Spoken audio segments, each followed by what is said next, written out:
is hell. Life is hell. Life is hell. Okay, I'm gonna take this hydrate, I'm gonna press play on the video, and then I'll do mommy voice when I'm done with that. Power fantasy's become a bit of a dirty word in modern anime discourse. Toss that label at some folks' favorite show, and they're liable to toss you out a window. And to a certain extent, I get it. It's a phrase that calls... Because it's annoying. It's just annoying. It's like a way to dismiss an anime. It's such a cheap fucking punch, or like, it's a cheap got ya. And it's almost never actually true. Of course, there are some animes that are power fantasies, but the people who know that their anime is a power fantasy, they don't care if that's how you insult it. So it's really just a stupid type of critique. To mind the filthy stat screen smothered bottom of the isekai barrel, the middest of mid-tier battle shonen, and countless slapped together Potter-likes about high concept high schools where tournament arc performance is like 80% of your grade. A whole lot of schlock that makes a whole lot of money, because after a long draining day at the business factory or learning prison, a whole lot of people just want to sit down, wind down, and live vicariously through a cool guy doing cool things until it's time for bed. This shit's like crack to our burned out monkey brains, and like crack, it doesn't have to be particularly good so long as it gets you hyped. But that doesn't mean there's no such thing as fine-grained, high-grade cocaine, or that the... Women think that they don't have power fantasy anime, but that's not true. Because women do have power fantasy, it's just a different kind of power. Like, they don't usually want the power to, like, level buildings. They want to become an idol who everyone loves unconditionally and sucks the dick off. And by them, I mean me. And I mean, I know I'm not the only one who has this power fantasy, right? Difference doesn't matter. I probably could have picked a better metaphor for this. Point is, power fantasies can be made well, and even integrated into deep, intelligent stories with interesting things to say. They just aren't most of the time, so the term has basically become synonymous with shitty anime. I want to watch ReZero because I want to form my own opinion of the show, because I know that there's a popular video that got a ton of fucking views shitting on the show, and I want to know who I'm gonna end up agreeing with at the end of the day. But maybe, if we talk about what the ones that are do differently, one day there might be enough of the good shit for me to down a whole pint of it. But before we get to that, today's sponsor, Factor. He got me. He didn't even try either. He was just like... He was just like, and here we go, here's the sponsor, here's the shill, let's go. You know what, more power to you, man. Have been a prominent, dominant part of the anime landscape for as long as there's been a landscape. Sure, Tetsuwan Atom is a beautiful, human story about found family processing grief, the evils of war and discrimination, and our tenuous balance with the natural world, but... Videos like these make me realize that I don't watch enough anime, and I have to get back on track. And I always say this to myself, and I even have an excuse to do it because I'm practicing Japanese all the time, but I never do it. What's wrong with me? What the fuck is wrong with me, bro? Mommy voice is also over now. Astro Boy is also a show about a little kid doing Astro Superman Boy! stuff I'm never to beat watching up that big one, sorry. scary robots. And if someone Not took happening. a time machine back to 1963 to ask 100 Japanese children what Koto they're Wado. watching the show for, I doubt Steve Harvey would give you a lot of points for saying the themes. And power fantasy anime have ranked among the top-rated shows on air basically ever since. At first mostly sticking to the same American superhero mold as Astro, though Tetsujin 28 Go laid the foundation for the more distinctly Japanese fantasy of controlling that big scary robot the very same year. And 1967's Sally the Witch would offer Japanese girls their own flavor of power fantasy in the nascent magical girl genre. Go Nagai then found incredible success taking all three concepts into edgier, more teen-friendly territory in the early 70s with Devilman, Mazinger Z, and Cutie Honey. And even as the decade wore on and anime for adults started to become a thing, power fantasies didn't go away. Mobile Suit Gundam, the defining anime. I don't see Devilman as a power fantasy, though, considering how fucking badly it ends. Like, that's like the fucking opposite of a power fantasy. Like, it's more like, no matter how strong you are, everything still goes to shit. Of the 1980s turns the core conceit of those early mecha stories on its head, subjecting its teen pilot hero to heartrending loss and PTSD in a morally gray conflict with no real good guys, just less bad guys. But at the end of the day, Amuro is still an unstoppable warrior whose unrivaled, psychically enhanced skill in battle permanently bends the entire arc of history. And more broadly, if you strip away all the incredible world building that justifies the conceit, a Gundam's just a big metal guy stomping all over piddly metal tanks and sometimes buildings like Calvin the Mighty Giant. You can easily argue that the entire real robot concept is just a series of elaborate mental gymnastics designed to drag the terrifyingly cold and impersonal world of modern warfare back to the mostly imaginary good old What? You mean the robots designed to fight war have themes of war? That's fucking crazy.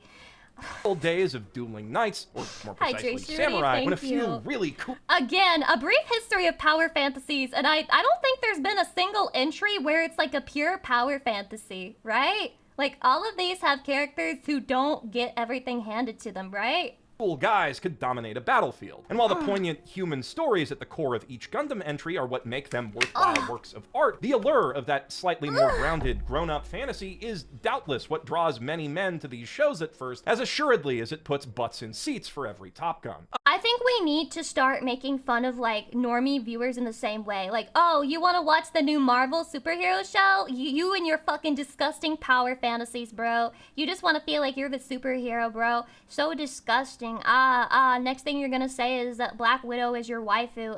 Cringe. Of course, thanks to the shonen battle boom kickstarted by Dragon Ball and Fist of the North Star, and the magical girl resurgence begat by Sailor Moon, more adolescent power fantasies would eventually reassert their dominance in the late 80s and 90s, to the point that even Gundam started doing it, and that dominance would continue for decades through the rise of the Big Four and Pretty Cure, until SAO kicked off the big isekai/light novel boom of the early 2010s, I have no and interest in trying this officially anime. supplanted Naruto's as the predominant species of protag-kun. A trend that's given us some of the best and worst power fantasies anime has to offer, and carried on until... This fucking anime right here probably is the only example of an actual power fantasy. And the funny thing is that this is the fucking anime that my brother Hassan Pyre has tried to make me watch since he first started watching it. I swear to God, he's always like, well, he's like this demon guy, and like he's so strong, and everyone tries to get back at him, but like they just lose because he's like so strong. And I'm like, that sounds boring.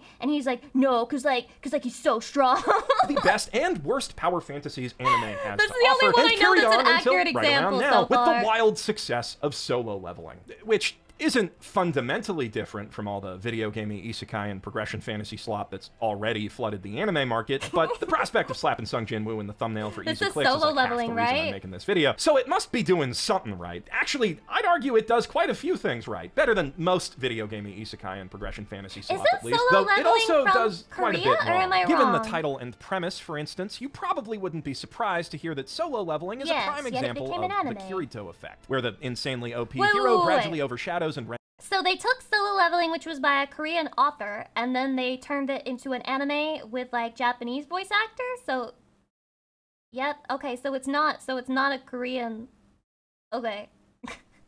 All right, just checking to make sure that I relevant understood everyone what who was once happening fought with beside it. him, except sometimes his wife. So then you might be surprised to hear that solo leveling actually has a pretty good Admit it's supporting set in cast. Japan, Not too? great, and most of them aren't much help in battle, but it does give them a lot of stuff to do that kind of moves the plot along, or at least helps Sung Jin-woo move the plot along. They have personalities and thematically relevant arcs that reflect and contrast his own development, and some even expand the world building a scooch. And even Jin-woo I heard the manhwa was good and that the anime was shit. Is this real? himself has a bit of a personality. Not a big one, especially not after he gets all stoic and badass Darling, and stuff, I would but laugh he at has your clear joke, but personal unfortunately, motivations, I have to family not be values, a little political. sister he cares about, not in an anime way. He even makes decisions motivated by that personality and his goals and needs that move the plot forward, instead of it just sort of happening to him. And even the personality reduction that comes later as he becomes more stoic and badass has a thematic purpose and stakes behind it, raising the Okay. question of whether all this monstrous power might be costing him his humanity. It's hardly Shakespeare or Togashi, but it's a hell of a lot more than your average "this guy everyone thought sucked rocks" actually anime. Still, it does kind of go to Active show love just welcome. how bad the character writing in modern power fantasies has gotten that I'm I willing gotta to say praise though, some I gotta say,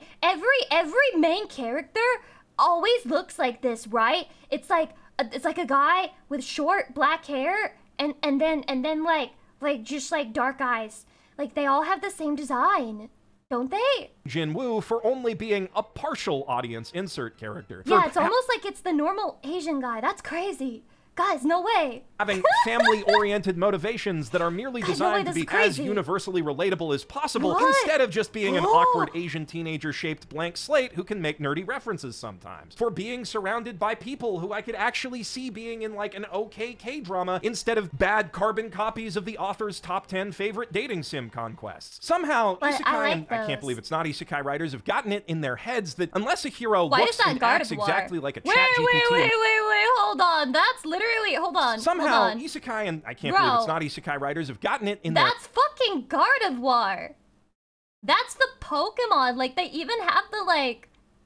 That's literally the fucking unless a hero Pokemon. looks and they just acts turned exactly it into like an a anime ChatGPT character. amalgamation of their target audience, that audience will never be able to relate to them or get into the escapism. And I really don't know where that idea came from, because shonen anime and mecha have never had that problem. And the most successful, acclaimed isekai and fantasy anime out there are also pretty consistently the ones with eccentric, entertaining, and memorable heroes. I don't know what light novel writer needs to hear this, but more humans can relate to other humans who aren't exact carbon copies of them. Most of us find that interesting, actually. It's kind of the entire basis of storytelling. Thank you for coming to my TED Talk. This plague of... I think some people are just pretentious. Like, I think that's the problem.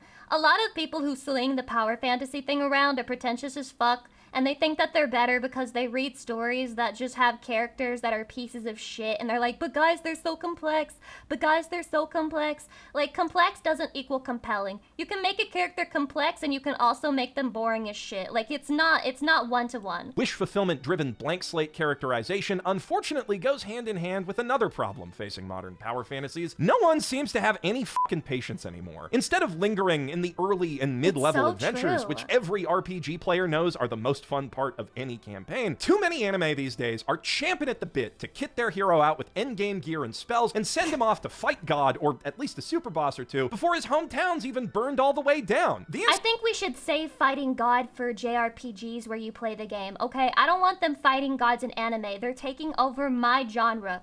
Stay away from fighting God. Stop it. I'm only supposed to do that in Tales of games. Go fuck yourself. It's understandable. People are here for cool guys doing cool things, right? So the cooler things get, the faster, the better. But in reality, that rush for instant and maximal gratification hamstrings these shows' ability to make their guys and things cool at all. Brandon Sanderson, Western fantasy's preeminent power fantasy purveyor, built his... My favorite thing about this is that, like, these same guys who get shit from women because they're like, oh, it's a power fantasy. If that guy was real, they'd suck his dick. They'd suck his dick. Entire empire on the back of 3 rules. An author's ability to solve conflict with magic is directly proportional to how well the reader understands said magic. What powers can't do is more interesting than what they can, and expand on what you have before you add something new. The first law is self-explanatory, while the other 2 help make your power system exposition dumps actually matter to the reader. Giving a power clear limitations makes it... The reason I know this is that because in Ultimate games, there are literally characters who are pretty much the strongest person with barely any flaws. Like, his flaw is that he treats her like shit, but to them that's not a flaw. They're just like, oh, I love it when he's abusive, I love the toxicity. Like, that's it. I know this because it's in the fucking Ultimate. Overpowered male character who can do anything, and yet they don't give a fuck when it's in their Ultimate. Its application feel less hand-wavy and leads to satisfying aha moments for your audience when a character finds a creative workaround for those limitations. Refraining from making up a bunch of powers, meanwhile, forces you to use more of those workarounds and ensures the audience won't get overloaded trying to remember all of the different powers that everyone has. So when an anime kicks off by giving its hero the power to copy powers, or hands him a bag of holding full of 80 different magic tools and enchanted pieces of equipment, or has him montage grind his way through 20 different VR MMO skills in half an hour, even if you flash up a stat screen with the name. I do think there's merit in shows that, like, put effort into the training arcs of characters. You know, I do think that there's a lack of shows that do bother showing us the actual process instead of just, like, doing it all off screen. You know what I mean?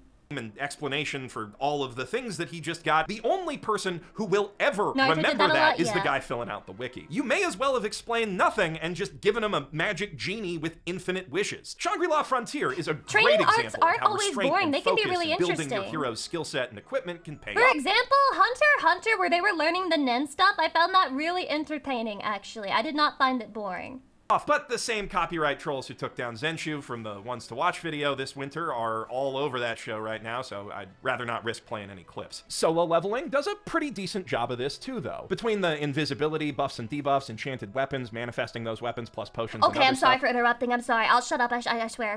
But I have to say on the Nen thing was cool, but like the whole fucking, wow, Killua didn't know about Nen until this moment. That's insane. You're telling me his whole family had mastered Nen and they were just like, let's gatekeep this information from Killua. It would be really funny if we just didn't tell him about this really important thing that means he'll get fucking bodied if he ever leaves and doesn't know about it. Like, there's no way, bro. Just admit you forgot to bring it up earlier and you just decided to add it later, okay? Out of thin air, just necromancy, and push-up related teleportation. One could argue that Sung Jinwoo has perhaps too many powers, but it's still few enough that you can remember what they all do. There's not much overlap between them, and each one is highlighted prominently when he gets it, so you have a chance to learn what they do. And if there's one thing that all the light novel, manga, and anime writers who definitely aren't watching this video should take away from it, it's that this is how you make the power part of your power fantasy feel satisfying. Well, this and having stupid awesome action animation, but if you're banking on that, you're setting yourself up for failure. Yeah, and lots even of blood, if you that's are crucial. lucky enough to get that stupid awesome money for your production, your story needs to be more and less than stupid awesome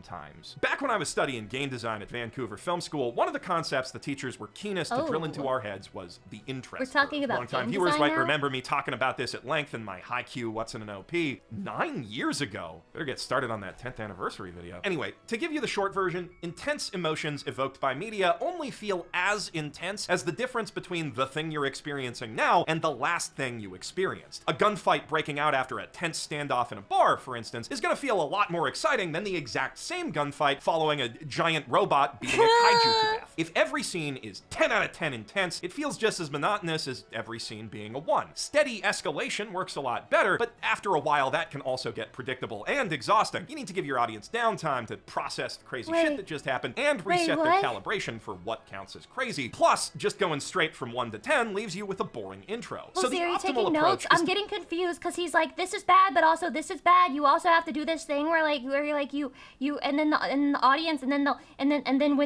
when you what do you mean? to hook people in with like a level 6 or 7 scene so they know how exciting your thing can be, but you'd still have somewhere to go from there, then ease off to a 1 or 2 and build back up in a series of escalating peaks and valleys until you're hitting 9s and 10s in your climax. I learned this in terms of like difficulty spikes and big set piece moments in level design. You know, oh my the God, asylum demon fucking you up in Dark Souls or dangling off that train in Uncharted 2, but it applies to all forms of media and all kinds of emotion. Think of how the instruments kick in gradually before the crescendo of Beethoven's Ode to Joy. American in a rom-com, Walmart you boss. want to build up and ease off the doki doki feelings to maintain romantic tension. In a regular comedy, you want to warm the audience up with a gradual escalation of I wanna watch ridiculousness this and give one. them time to I've seen breathe lots after of the big crazy laughs. clips And in a from that. power fantasy, you want moments of struggle and maybe even a few serious setbacks Come, between yes! the big The best- cathartic the best triumphs out to of it, the best out of maximize it, that the whole catharsis. The island. contrast accentuates the impact. The It's harder the the best battle, anime the more to me. glorious the To victory. me. You can see this To principle me. at play in every Dragon Ball saga, as the Z fighters struggle against a new villain, get beaten down, then get back up, and eventually save the day. And their most memorable victories, Cell, Can I say Frieza, King something Piccolo, all as a tourist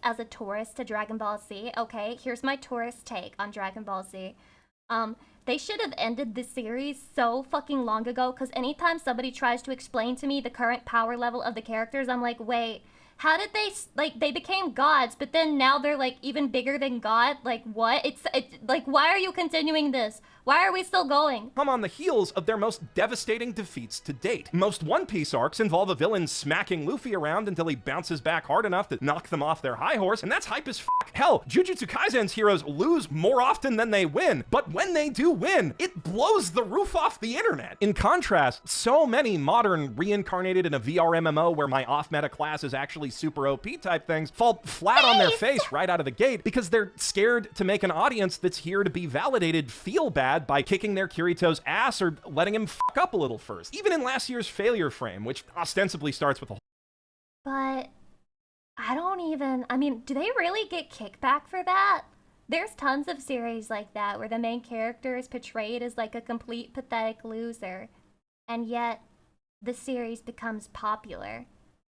For example, rent a girlfriend. Whole episode of Protag getting shit on. The shitting is entirely verbal bullying, and as soon as he's actually faced with a monster, he wins and keeps winning forever. And the audience does seem to validate that cowardice to an extent. If you look at Crunchyroll review counts and MAL pages, the average attach rate for this slop is pretty damn high compared to other anime. But in the rare cases where these things see a sequel, we can see that the drop rate is just as high. In Another World with My Smartphone has almost twice as many MAL viewers as Ascendance of a Bookworm, but when it comes to sequels, it barely scraped together 2/3 of Bookworm's viewership. It's fun watching a guy win and get the girl, but if all he does after that is win more and get more girls, there's no real reason to stick around and see what happens next. You know what's gonna happen next. Solo leveling does and doesn't solve this problem. Obviously, it's not afraid to kick Sung Jinwoo's ass at first, and the Double Dungeon does a good job of establishing what baseline D to B rank hunter skills look like, how our E rank. I'm sorry, but like watching the character have a comeback after getting their ass beat the first time, that's like some of the most satisfying tropes in anime to me.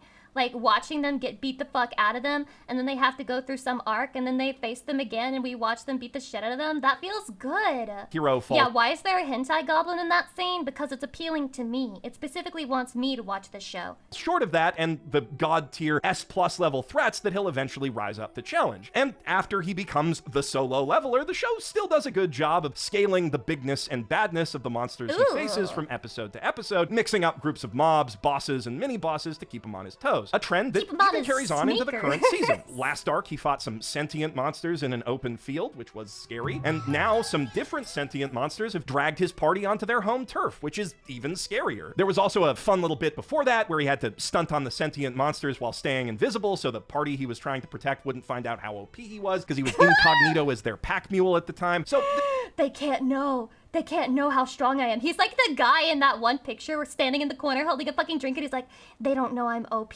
They don't know I'm OP.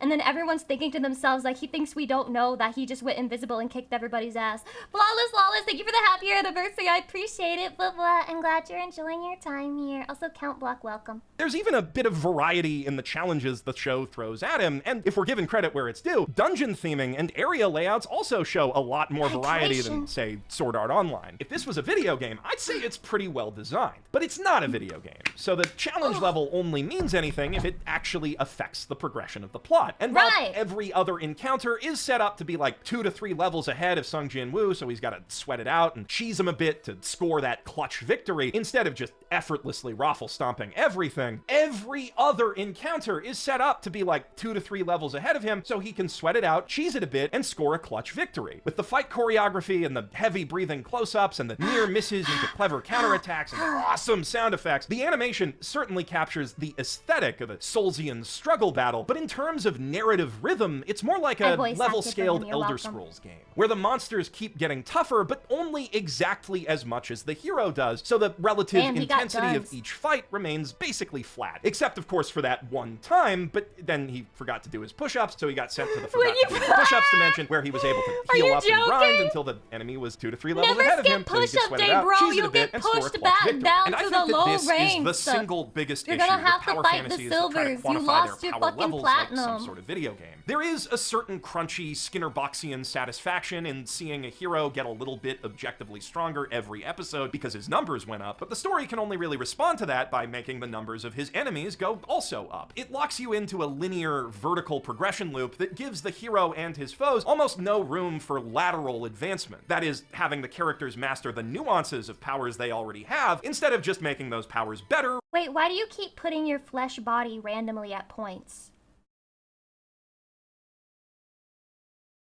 Wait, guys, what was he adding here? Having the characters master the nuances of powers they already have, instead of just making those powers better or giving them new ones. Think of how Luffy expands the versatility of his Gum-Gum powers with Gears 2. He's just a normal guy! Leave him alone! I was just confused because he wasn't really using his, like, face for almost anything, and I'm just like, why is he randomly putting himself here gesturing, but not in any way that's necessarily significant? Avoiding copyright? Is that it? 2 and 3, compared to how he enhances them with hockey in Gear 4 and awakens a new Are you in form every of them shot in of your Gear videos? 5. The former gears fundamentally alter the nature and complexity of the challenges Luffy can take on, while the latter ones mainly help him hit bigger, scarier guys harder, or funnier in Gear 5's case. This isn't to say that lateral advancement is strictly better than vertical. If that's all you have, it can create the sort of monotony that typifies Stardust Crusaders, where until the last few fights, the guys Joey Jojo or Auras each week don't really get scarier, just differently a Mario weird. video game. Ideally, you want a bit of both, like how Radiance and Stormlight Archive both develop greater control over their surges and spren, and advance to new ideals once a book or so. Or how Sacred Artists in Cradle develop and refine a handful of signature techniques while they're climbing through the same advancement levels as everyone else. That way, you can have fights that top each other in both spectacle and complexity, satisfying the id and the intellect. Don't get me wrong, the kind of hype that solo leveling delivers doesn't just appear out of nowhere in the presence of good animation. There is some solid micro-level writing going on here. Minute to minute, scene to scene, quip to quip, the script deploys jobbers effectively, pushes Jinwoo into corners he's gotta think his way out of, or not push up his way out of, as the case may be, and generally does a good job of creating a distinct context for who he's fighting and why they deserve an ass-kicking. But the Sakuga and Sawano drops are definitely doing a lot of heavy lifting, just like the art does in the manhwa. And on a macro level, once you're clued into the pattern, you know how almost every fight's gonna go from the start. Either some cocky evil bitch underestimates Sung and gets his teeth pushed in, or Sung gets in a little over his head and claws his way out. Occasionally, he'll get in way over his head to keep you on your toes, but then some sort of... Okay, to be fair, I think scenes like that can only be done once.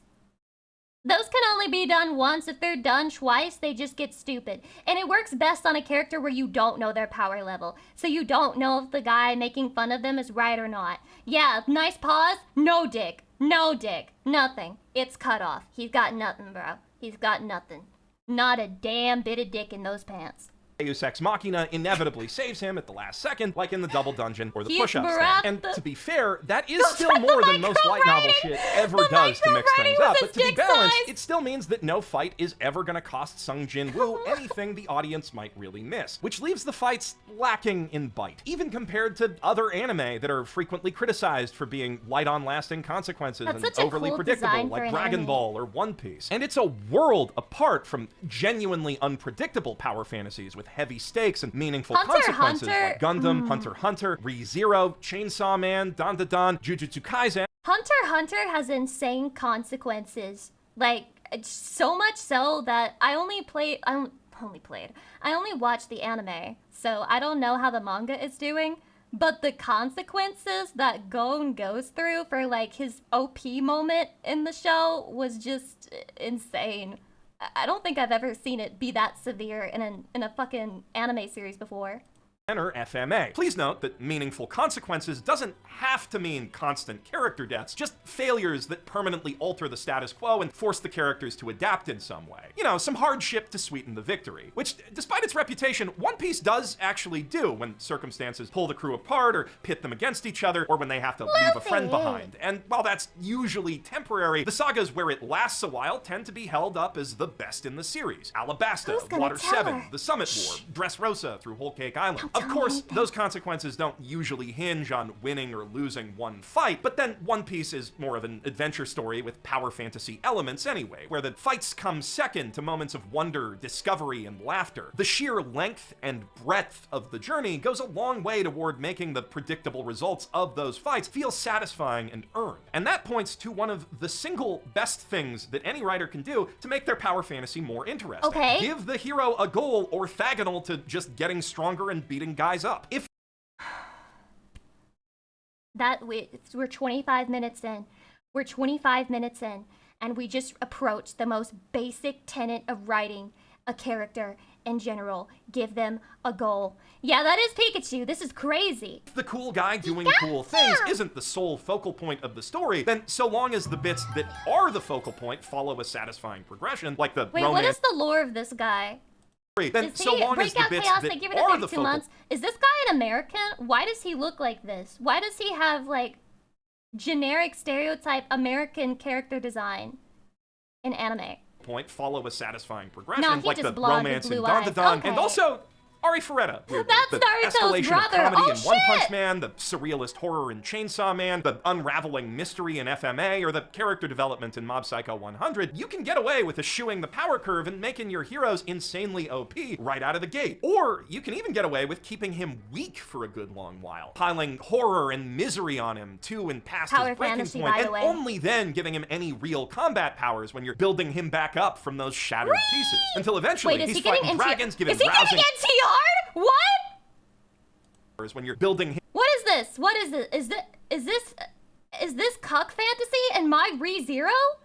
back up from those shattered pieces. Until eventually, he's fighting dragons, giving rousing stole his speeches bitch? to inspire What? cities under siege, storming cathedrals, and rescuing pretty girls from marriage-minded kidnappers, just like any power fantasy type hero, and only dying a little bit along the way. Only a which, little to bit. me, at least, felt infinitely more satisfying and cool than any of the, on paper, way more insane and hyped up shit that I've seen Sung Jin-woo pull off, as has every other small victory that Subaru's earned along the way. Because I've been there with him through every agonizing step it took to get there, instead of just hearing that he was kind of a weak guy and seeing him get his ass kicked once. The harder the battle, the more glorious the victory. Solo leveling is amazing for the part of me that What? just wants to be a Characters kid with more watching Saturday development are morning better? cartoons That's again, but it insane. does very little for the adult that wants something deeper and more rewarding. ReZero is a power fantasy that satisfies both sides immensely, and noting how hyped those moments got me in Season 3 is another quarter of why I'm making this video. Though, ironically, the fact that it's so No, sorry. What is that? Season 3 is another quarter of why I'm making What this. is that?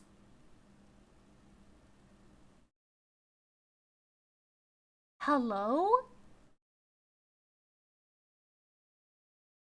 A goblin, a cat girl, an enemy, a little guy, a monkey. She got that freak going. Just a little dude. What? This video. Though, ironically, the fact that it's so good at doing that has caused a lot of ReZero fans to reject the idea What's that it's a going on in power the fantasy at background? all, using the obvious fact that nobody would want to go through what Subaru goes through to dismiss the equally obvious fact that everybody would love to be where he ends up. Politically influential, surrounded by babes, championed to the masses with cool friends who think he's Isn't he an idiot though, and he chooses the girl who sucks compared to the girl who wants to like have his children?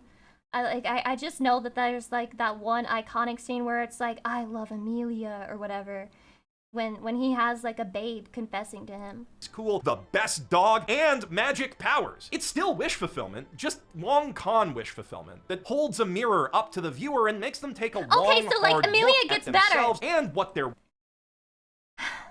This must be your first time here. Women don't have space to get better. They have to be good instantly, like that. wishing for before exploring what it actually takes to become the kind of guy that men want to be and women want to be with. Superpowers or no. Then it starts actually giving him powers that might I like you now, but only because you gained 1,000,000 powers and because you died several times and because now you're strong enough, so now I acknowledge you. Why can't I just like the girl who liked me even when I was pathetic? be fun to use, and letting him help beat up bad guys by means other than suicidal attrition. After he's earned it, but more importantly, after he and we have been through enough to really appreciate it. Ask yourself, do you feel more powerful after taking out 50 bazillion freedom fighters in Call of Duty, or one nemesis in Resident Evil 3 Nemesis? How about when you Resident kill a Evil dragon in 3. Skyrim versus Elden Ring? The latter games don't give away the feeling for free, but that doesn't mean that's not what they're selling. The temporary disempowerment doesn't negate the power fantasy, it enhances it. And ReZero is able to leverage that principle better than pretty much any other isekai because it's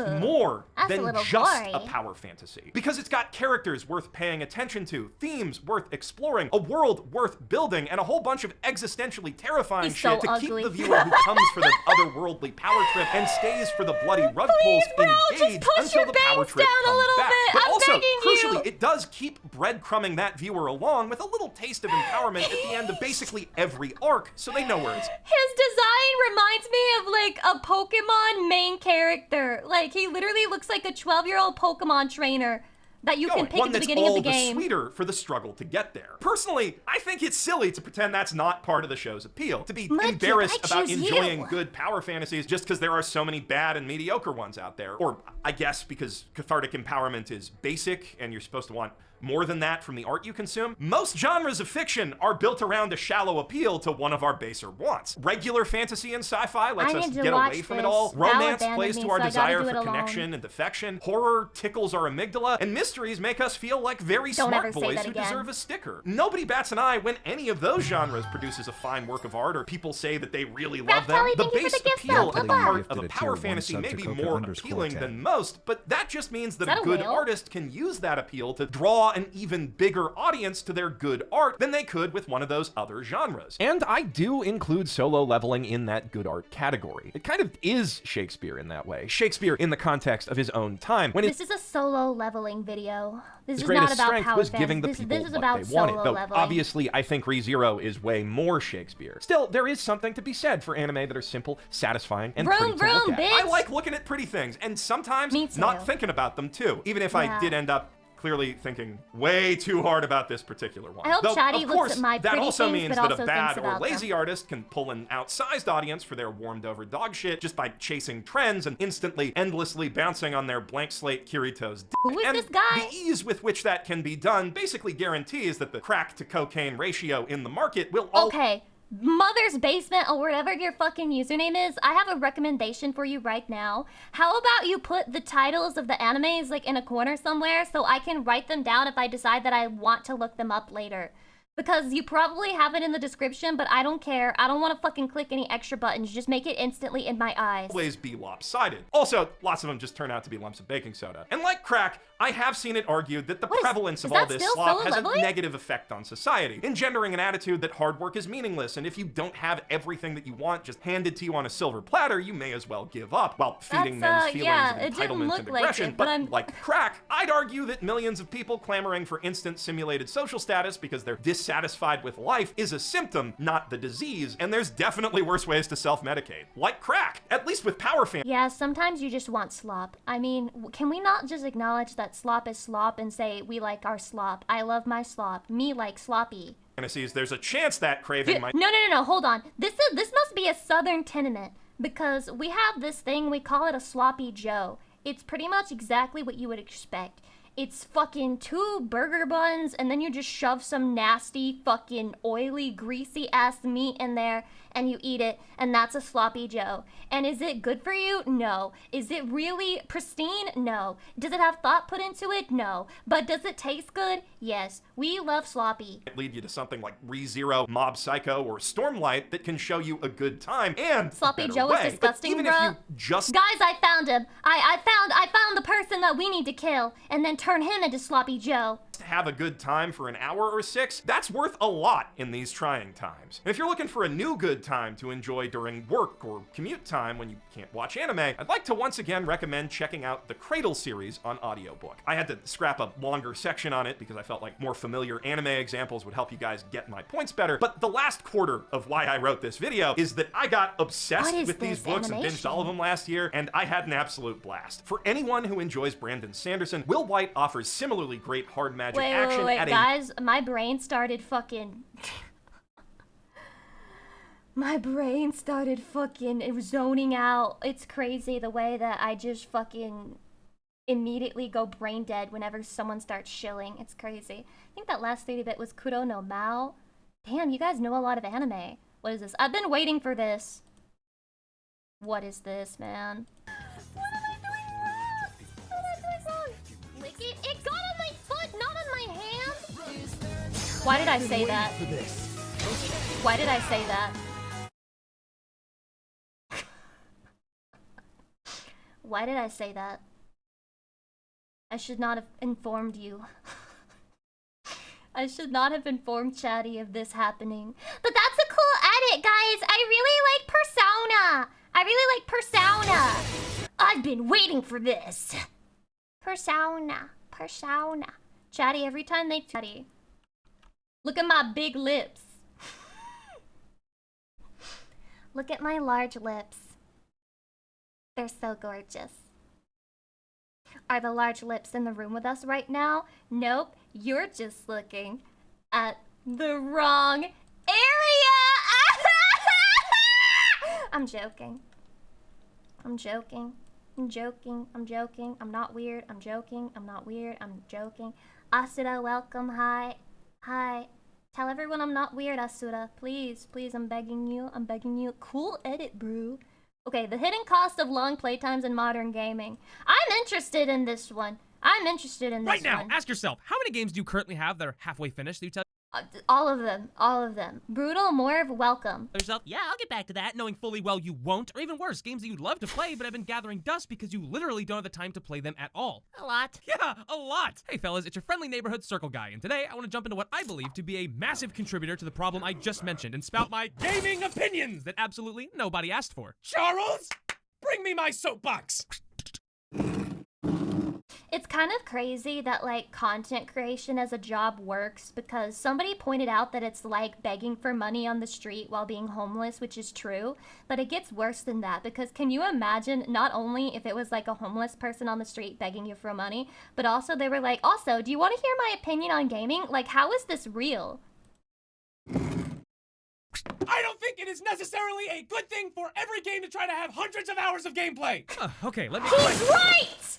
Lately, And I've he seen should this shift say in it! mainstream gaming. This Hail Mary cares attempt if at he's a forever game, beggar? something with endless content, something you could play infinitely. And I'm not talking about games that can technically be played as long as you want. I'm specifically talking about games with an overabundance of scripted, achievable things. Quests, missions, moments, you know, that juicy content. Games like MMOs and certain RPGs aren't really new I to love this that walking. grind. Yeah, that's I need you great. to slay 1,000 spiders for no reason whatsoever other than to increase playtime. Ooh, this is exciting. Does this come with a vest and a name No one wants to hear this, but this is what a lot of Final Fantasy XIV achievements are. tag? Because I wasn't aware I just clocked in my new place of fucking employment! Now, video game grinding has existed since the birth of at-home game consoles. Older games would increase the difficulty or remove checkpoints as a way to keep the player playing, mostly due to hardware limitations. When your cartridge housed a few megabytes of storage, sometimes kilobytes, it was up to the developer on how to keep you tethered while simultaneously making sure you didn't blaze. This is a skill issue, just don't be a completionist, what the fuck? Yeah, guys, you shouldn't want to do everything that the game devs put in the game. You shouldn't want to do everything. You shouldn't accept what the game devs have set up as an achievement, as a challenge that you should personally take. They put it as an achievement for like some bullshit reason, but it's definitely not because they want you to do it.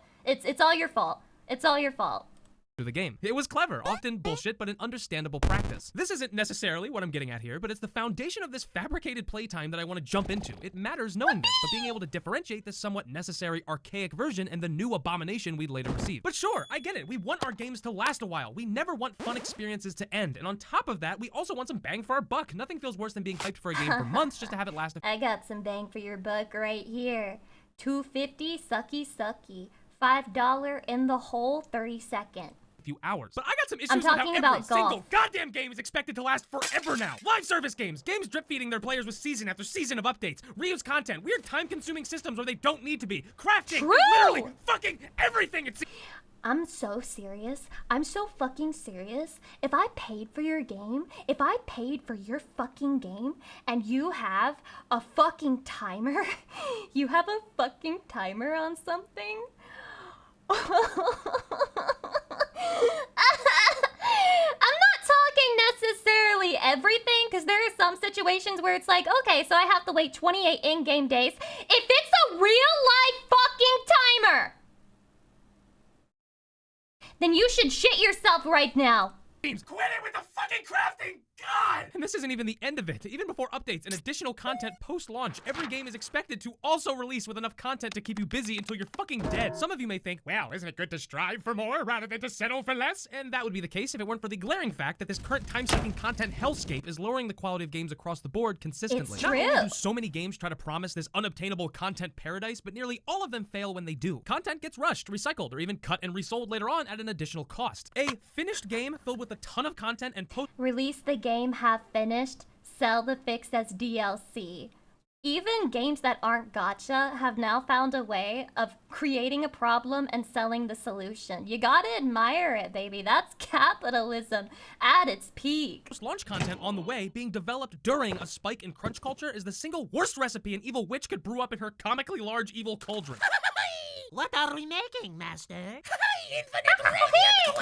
So what exactly is content? Nowadays, games want to be a buffet of content, where not really much of it is that great, but oh wow, holy shit, there's so much here. They even got that weird-ass dumpling with old meat in it. Sometimes they'll even add to it and drip feed paid content like battle passes, and other times they'll have seasonal events meant to weaponize FOMO. I know this argument has been made about DLC and pre-order expansion passes and stuff, but I think the real issue here has been brushed under the rug, and that's the fact that more games today are attempting to steal your attention forever, and almost no game can do that through quality. Far Cry 6, Dying Light 2, Ghostwire Tokyo, Horizon Forbidden West, Watch Dogs Legion, Days Gone, Outriders, Biomutant, Gotham Knights, basically every single Assassin's Creed game ever made, and especially Death Stranding. You know what all of these games have in common? The fact that if you removed half of the content, you'd only be improving the final product. If your game supposedly has a wealth of amazing things, I want to see them. Why would you hide them behind walls of garbage filler? And of course I don't expect every game to blow my mind every 10 milliseconds like a toddler with short-term memory loss. That's not the issue. And dude, I understand— I am a toddler with short-term memory loss, so I can't really comment on that one. I do have a hydration routine. Thank you. AC has been pretty crazy with in-game purchases. I don't really love the DLC meta, but I'll take it over like loot boxes and shit. But what really gets me is when a game has a box price, a subscription, and a fucking cash shop at the same time. Like, holy fucking triple dipping, not even double, just going insane on that shit. Online multiplayer and single-player games have vastly different expectations and common features, but I'm conflating the two mostly because this issue is prevalent in both. What I'm getting at is— one day I will be dead. One day I will be cuddled up with the worms and moles of the world, but before that inevitable day comes, I will be enjoying video games as much as I can. Me when I have to balance too. my work, social life, sleep, and other stuff with video games, that leaves me with an extremely small sliver of time for those games. And when I expand that inner sliver, you're gonna see I don't have a lot of time to fuck around doing nothing in them! And that's coming from a dude where video games is a portion of my job. This is even worse for everyone else. There is so much fluff, filling, padding, and stuffing in modern video games, and the longer a game— It's crazy, bro. Just so you know, if you see a streamer playing a game and they're like, it doesn't have content, trust them. It really doesn't have content, because, like, that's their job, you know? average playtime gets, the more you're gonna find it. Waiting to make something, forced long travel, backtracking, randomly imposed roadblocks that only exist to increase game length. As a kid, these things are awesome because you have all the time in the world. But when I hop on a game now for 2 hours and get almost nothing done, I feel like a damn stooge. Nowadays, someone will recommend me a game like— Yeah, it's pretty good. It's only about 6 hours long, but What did you just say? it's about 6 hours long. You don't know how much I needed to hear that. What the hell is wrong with you? Because it's a goal that's actually attainable. Jumping back to that backlog of unfinished games Me when I asked Chatty for short games, and then Chatty says, would you like to play this visual novel that's 57 hours if you read quickly? previously mentioned in the intro, really think back to those games. How often were you actually immersed or engaged in the gameplay? How often were you experiencing something new or innovative? Or did you maybe abandon the game due to its overabundance of slog and you never even got to the good advertised stuff whatsoever? You see, right there, that is the issue here. It's not expanding the playability, it's restricting it. As I get older— Okay, Mortis was a good game, but like I was getting so molded at that last boss, it was crazy. Like it was crazy. It just had these little things that kind of soured the experience for me. So it's not a perfect game, but it was a good game. I still liked it. I realize games that have 10 hours of excellent content will almost always be better than games with 30 hours of excellent content and 70 hours of fucking padding. But look, it has 100 hours of content. Isn't that outstanding? Deathloop is a great example of a game with backtracking, but simultaneously staying fresh, short, interesting, and concise with its gameplay. Hopping on for an hour and finishing 5 extremely varied fun missions before putting down the controller feels a whole lot better than starting up a mission to listen to a dude talk for 48 minutes while I slowly follow him to a destination to retrieve something stupid and walk all the way back. And listen, I'm not saying RPGs or farming games— I also feel like there's a bad habit with a lot of games where they'll have the story and they don't know where to put the gameplay. Like they have no fucking sense of the best place to put the gameplay. Because I was playing, just full disclosure, I was playing the Honkai Star Rail 3.0 story like a month ago. And there's this part where some guy starts fighting basically a fucking god, and it's basically a race against the clock because he has technically infinite lives, but you don't want to leave bro to fight all by himself and like leave him there to suffer. But guess what? You have 2 hours worth of puzzles and other dialogue to get through before you can get back to that fight. And like the whole time I was just like, wait, I love how he's just over there fighting for his fucking life and we're just over here like, how can we get this person to listen to us? Oh, well, let's go move this little ball over here and move that little ball over there and then run around here this way. And oh, there's some enemies in the way, so you better fight those. Like, okay, there's a time and a place for you to put the long segments of fucking gameplay. And this isn't it, man. Like, and they're like, oh, it's 10 hours worth of story. Wrong! It's not 10 hours worth of story, bitch. It's 10 hours. It's fucking 4 hours of that might be story, and then 6 hours of that is shit that slows the pacing down and is put in the wrong place. Billions of hours shouldn't exist. I mean, Christ, I love RPGs, obviously. They have their place just as much as short indie experiences do, but my problem is this massive middle blob of games that want to be anything and everything and succeed at nothing, while simultaneously being just, I don't know, boring. It seems so many games don't know what they want to be anymore. Video game genres as a whole seem to be losing their identity. Ah, yes, my first-person shooter racing farming sim. This game should have RPG elements and base building. Thank God I added multiplayer. You're gonna want to pre-order for early access to the V12 eggplant shotgun. There's never enough time to do everything you want. The industry is curving in a way where it's becoming far more acceptable to release a game half-baked with the promise of fixing it or improving it later on than to delay or take your time crafting a polished work of art. Back in the day, We didn't get updates, patches, and performance updates. Outside of the occasional international release changes, you had to make sure whatever was on that disc or cartridge was worthy of its price tag. And often it wasn't, in fairness. But this rush games out the door, time-crunching development hell world we live in was partially forged in the same crucible that invented the notion that every game must last forever. You know, it actually made me happy to hear when God of War Ragnarok got delayed. Most of the time, delays are positive. Waiting for a refined product will always be better than getting an underdeveloped mess quicker. But gamers suck. Gamers are seriously my least favorite group of people, and I should know I'm sadly one of them. No matter what you try to do, they'll never be happy. Oh boy, which It is true. And those people he's talking about, me. He's talking about me. No matter what you do, they'll never be happy. He means me. He's talking about me. He literally means me, you know? But you know the worst type of gamer? The worst type of gamer is the fucking simp who defends the game from all criticism because they can't imagine that there's anything wrong with it. The gamer who's put like 5,000 hours into one game, and when somebody says it sucks, they're there and they have like a bunch of bullshit reasons why you're totally wrong about it. That type of gamer drives me insane. Like, it's clear that this game is your personality. This game is your life. Are you talking about Final Fantasy 14? No, guys, what? Guys, what? I don't even mention what game I'm talking about, and everyone knows. That's actually insane. How do you know that? Hydration, thank you. Well, that means that you've experienced what I experienced. That's really what that says to me. Release the game too soon and get shit on, or delay a game instead of get shit on. The choice is yours, my friend. Speaking of crunch, while writing this video, me and my friends made the extremely poor decision of firing up Anthem. Remember that travesty? It's on Game Pass anyway, and we did this on the condition that we'd only check out the mainline content, none of the grindy, worthless crap. Had a friend write me a bullet-pointed list when I said I wasn't a fan of Fortnite. I can't imagine being like this. I can't imagine being like this, bro. That's so insane. And thing is, I'm autistic, right? So if I like something, I really fucking like it. So when somebody says they don't like it, I just immediately drop it. Like, I'm not talking about it with you. I'm just not gonna discuss it with you. I can't imagine trying to convince someone that they're wrong.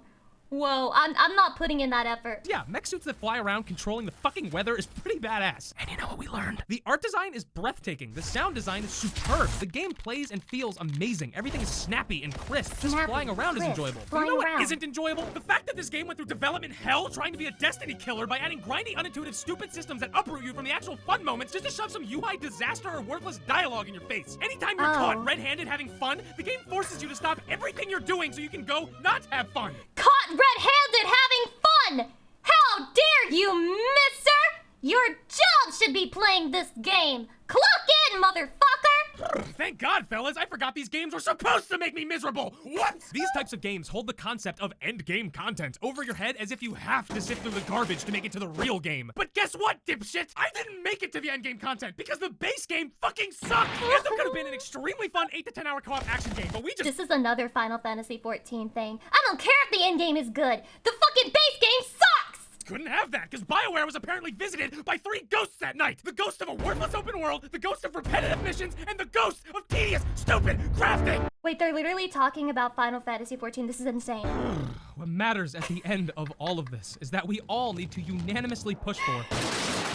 In the way this segment hopefully ties a bow. Dude, this guy's fucking hell is being strapped to a chair and forced to play Final Fantasy XIV from start to fucking finish. That is his hell. That is his fucking hell. Around the point I'm making, the vision of every game also needs to find its little bow. Look at him go. Oh, whoa, shit. I firmly believe aimless single-player checklist games are some of the worst games ever made. They don't respect your time, they don't strive for anything meaningful, they're a job with no pay and a boss that demands too much of you. These forever endlessly supported multiplayer games would always rather drag a carrot on a stick than actually make worthwhile gameplay features. There is a wealth of outstanding AAA and indie games that don't fall into this massive, all-consuming category. I've been trying to get through Stormblood for 4 years. Good luck. It's not worth it. But I challenge you to see. I can't, man. I can't, because here's the thing. If you're already struggling in Stormblood, and I'll be clear, I did not struggle to get through Stormblood. If anything, I was pissed that I was being gated from getting through Stormblood when it was current, because there was a fucky-wucky with the game where you couldn't access this one instance trial, and I literally could not progress because of that. I did not struggle to get through Stormblood, so no, you are not going to like the rest of the game, especially not the most recent fucking expansion. I wouldn't waste my time. Seek out and enjoy. Here's an extremely varied list of games that properly appreciate your time, that you can utilize as medicine whenever you feel yourself falling into these Ralbon traps. Extreme, yup! Now listen, I know this list is Iconic psychotic, disaster. unorganized, and truly deranged, but I think these games perfectly emphasize what I'm talking about. All of these games are super fun, and they're consistently fun and diversely engaging the whole time despite being extremely different from one another. And just as a wise man once said, if the game's not I hope fun, you enjoyed the why? Valentine's Day present last night. Took me 2 minutes to make it. Theo Diablo, thank you for 29 months. I don't know if I... Wait, guys, what was the Valentine's Day present? Was it like a shit? Like, did you take a picture of yourself shitting in the toilet after you ate the brownie? Based. Bother! Aw, shit, I paused right as the get. Oh no, I accidentally opened the channel. Guys, it's over for me. I clicked buttons on accident. When Lucy goes to the wrong convention...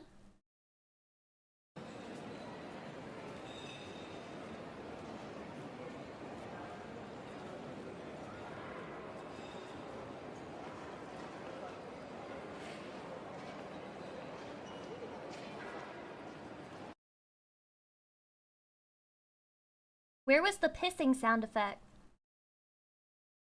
Look how fucking low quality I am, bro. Because VTube Studio refused to work for that collab, now everybody gets to have free green screen of me. Thank you for that, Numi. Base streamer. Base professional streamer. Did you guys know that she owns a fucking house? That's how much of a professional streamer she is. What a grown woman. Fuck me, man. Fuck me, man. What did I do to deserve this shit in life?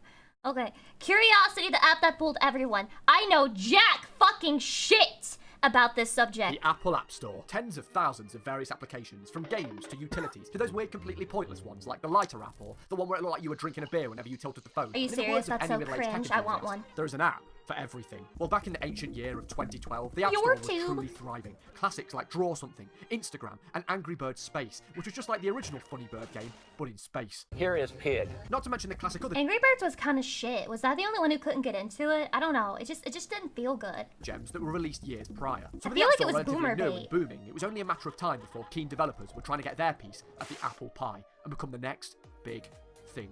Or somewhere in England, English game... Chasia! Hi, Chasia! Thank you for the raid! Hello! Hello! Hi! Hi! Hi! Thank you for showing me the art. I thought you were gonna send me the safer work version, so honestly, when I opened my DMs, I was like, okay, let me show you what my face did when I opened my DM from you.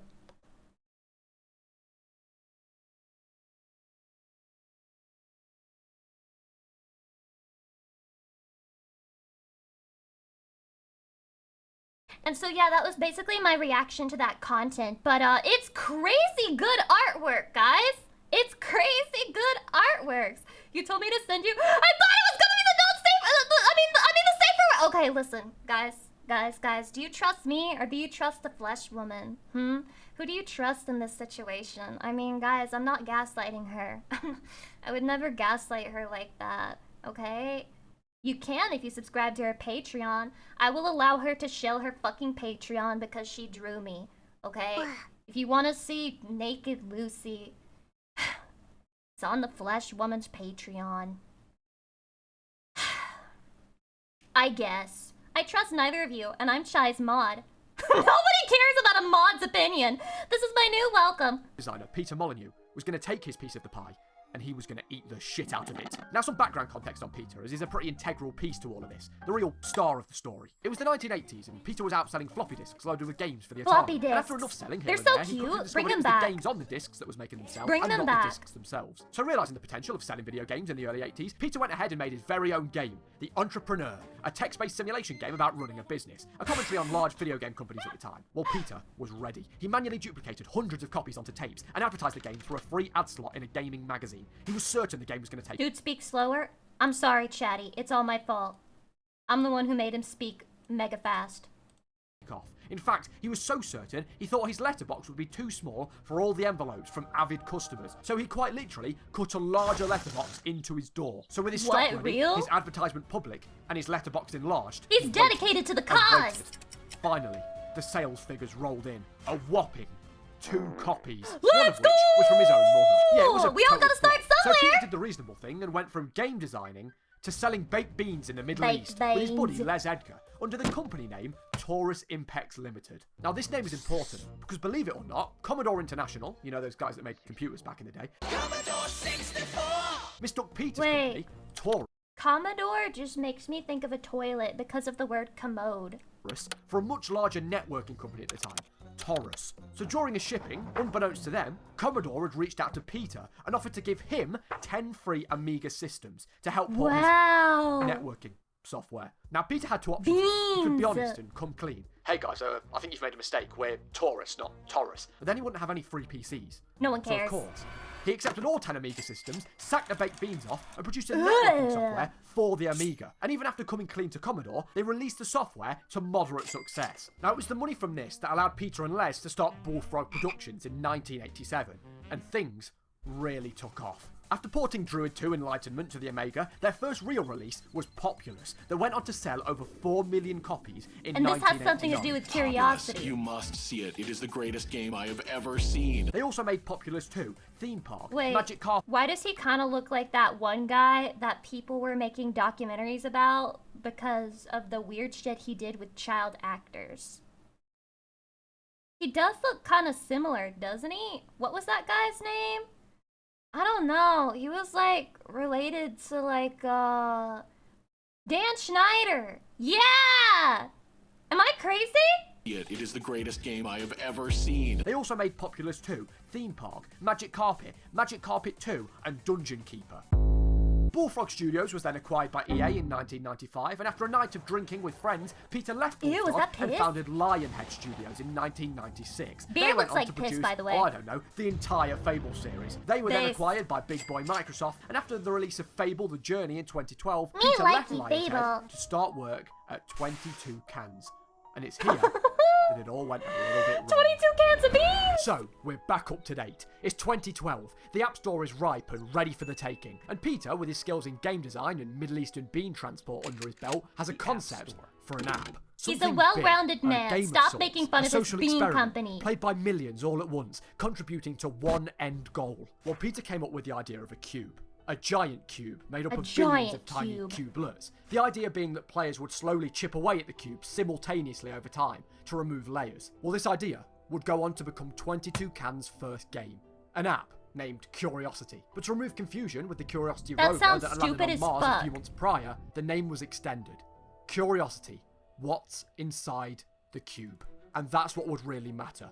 The goal? What was in the center of the cube? Peter Oh, promised so instead of how many licks does it take to get to the center of a Tootsie Pop, this is like how many clicks does it take to get to the center of the bullshit cube that has nothing in it, right? that what lay at the heart of the cube was life-changingly amazing by any definition. So with the concept fully realised and people excited for this mysterious app's release, Curiosity swiftly entered development and was submitted to Apple on the 28th of September 2012 for a planned release of just a few months was later endless, so on it November scanned? 7th That at makes 12:22 a.m. Or at least that was the plan. Unknown to 22 Cans, Apple released the game a day early on November 6th. So Peter, who was at a conference in Israel at the time, frantically flew back to the UK and got the Android version out the same night. But within 3 hours, Curiosity had over 100,000 downloads, putting major strain on 22 Can servers, leaving thousands of avid What? players unable to even get in to access the cube on the opening night. Oh my god, no way, no. Imagine somebody reacting that way to the fucking Curiosity Cube app is insane, bro. Which quickly led to the app being reviewed Oh my by god, down no. to 1 No, star I on can't the log in, App I can't Store. log Not in. the most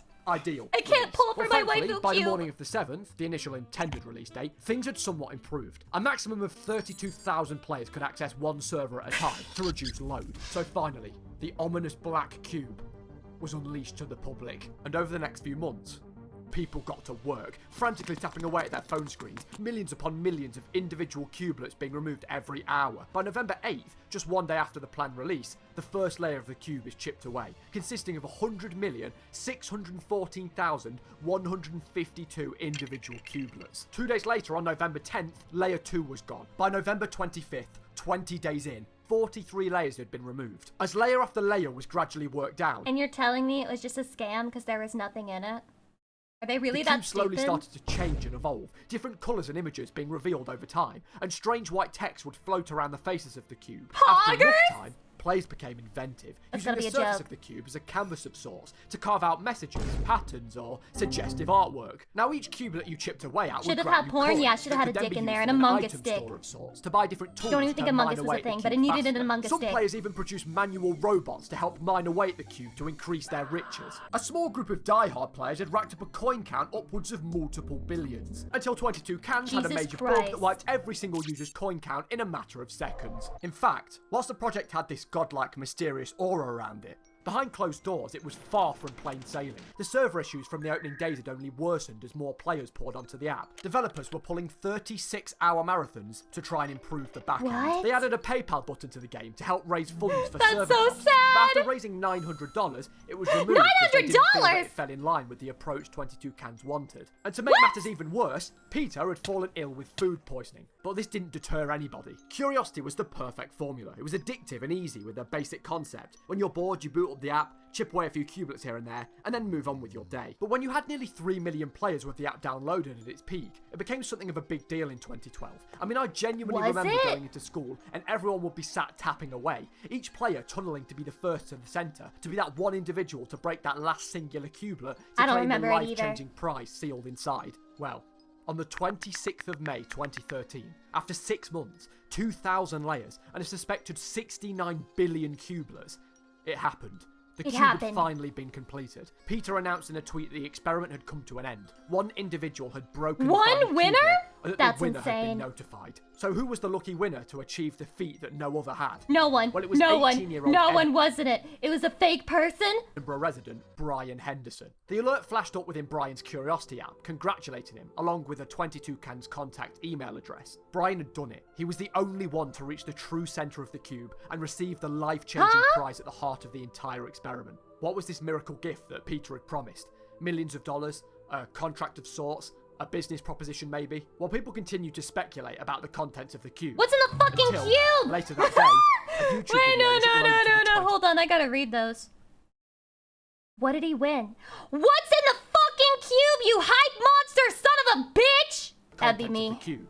Until, later that day, a YouTube video was uploaded to the 22 Cans YouTube channel. Well, there was Peter himself, What? stood inside a bright white Pikachu, cube. thank you He for the confirmed that 23 experiment months, had blah, ended blah. and finally revealed the prize. He announced that 22 Cans were working on a new game titled Goddess. We are making a game.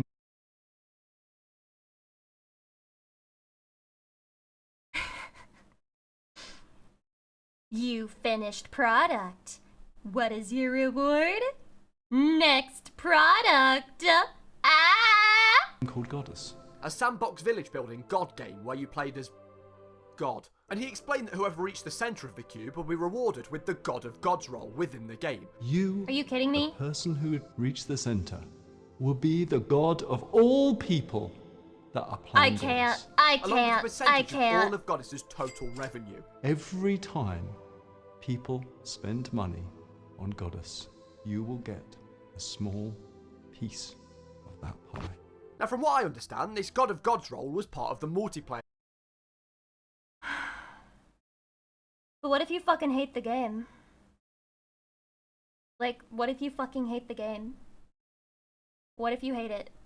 mode of Goddess, and will allow Brian in this case to control the entire multiplayer experience, with players across the game being able to challenge him like some sort of Dark Souls boss. Okay, so But how sure, are you it gonna was a lot beat the different from guy? what people expected. It wasn't a fat wad of cash or anything. But hey, a percentage of all revenue from a game made by the man responsible for the entire Fable series could be pretty life-changing. And the God of God role is pretty substantial if the game grew and had a large active community. I mean, imagine taking a game that's played by millions and you being the figurehead individual that most people that play the game probably know. Now for Brian, he'd just casually downloaded the app, broke a few blocks, and finished the cube. He was an ordinary 18-year-old Really? studying graphic design in Edinburgh, and being born in 1994, his childhood games would have been more down the PS1 route, not the Atari. He'd heard of Fable, but never played it, and besides a video with the Yogscast, he had no idea who Peter was. But hopeful of his newly earned prize, Brian hesitantly reached out to 22 Cans through the email on his app. Brian typed out a lengthy, thought-out email. Oh, Did no. I win? Yes, 22 Cans replied, asking Brian for his full name, where he's from, and provided him with a contact Okay, yep, you won. Can you please provide your docs information?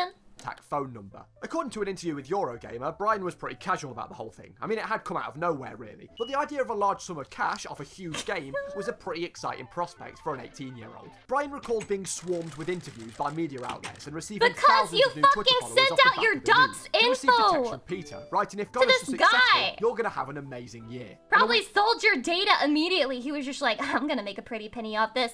Hey, news outlets! This is the address and the full name and the phone number of the guy who won our fucking cube game. You should give me $5 million for it. Later, 22 Cans had organised for Brian to visit their offices and paid for his flight and travel. So Brian eventually arrived at the 22 Cans HQ and was greeted by Peter himself.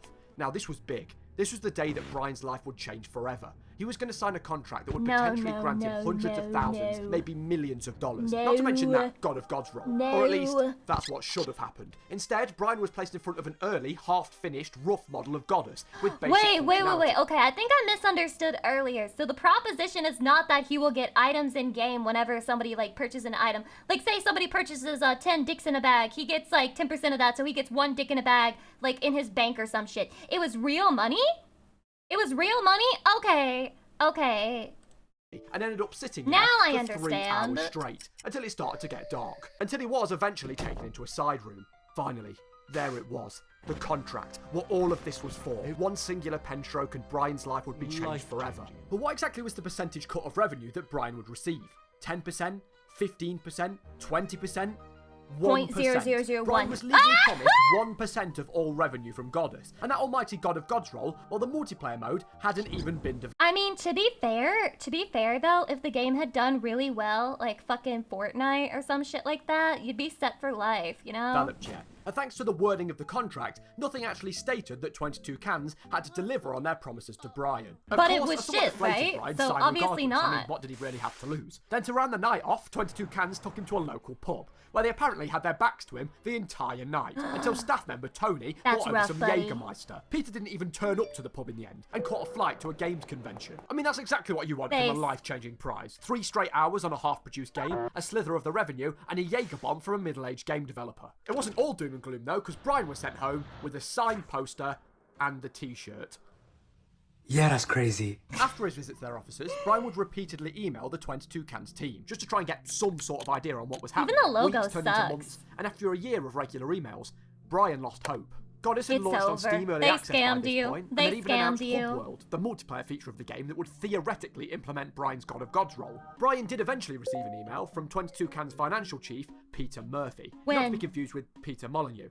Who knows? Maybe everyone at 22 Cans is called Peter. The email simply said they'd get in touch, but to this day, nothing. Brian hasn't received anything. Not a penny from Goddess, no God of God's role, Can you no not contact get with a 22 lawyer Cans. on this, though? Although, after the mess of the whole situation, Brian didn't really seem to care too much. Didn't you So in sign the a end, contract? Curiosity's prize, to put it lightly, was shit. Eurogamer did eventually reach out to Peter about the whole situation, and if it wasn't already obvious enough from the Steam reviews, he revealed that the state of 22 Cans was dire, with the mobile version of the game only just bringing in enough cash to keep the company afloat, as well as numerous layoffs only making things worse. They say that Curiosity killed the cat. Well, it seems it also killed an iOS game development studio. Greed killed the cat. Greed killed the cat. 22 Cans also released a second game, Goddess Wars, for some reason, in the middle of Why? development Who for Goddess, cares? that of course didn't perform any better. Curiosity was a tale of something unique and exciting. The concept was really clever, especially back then. What does this say here? Oh.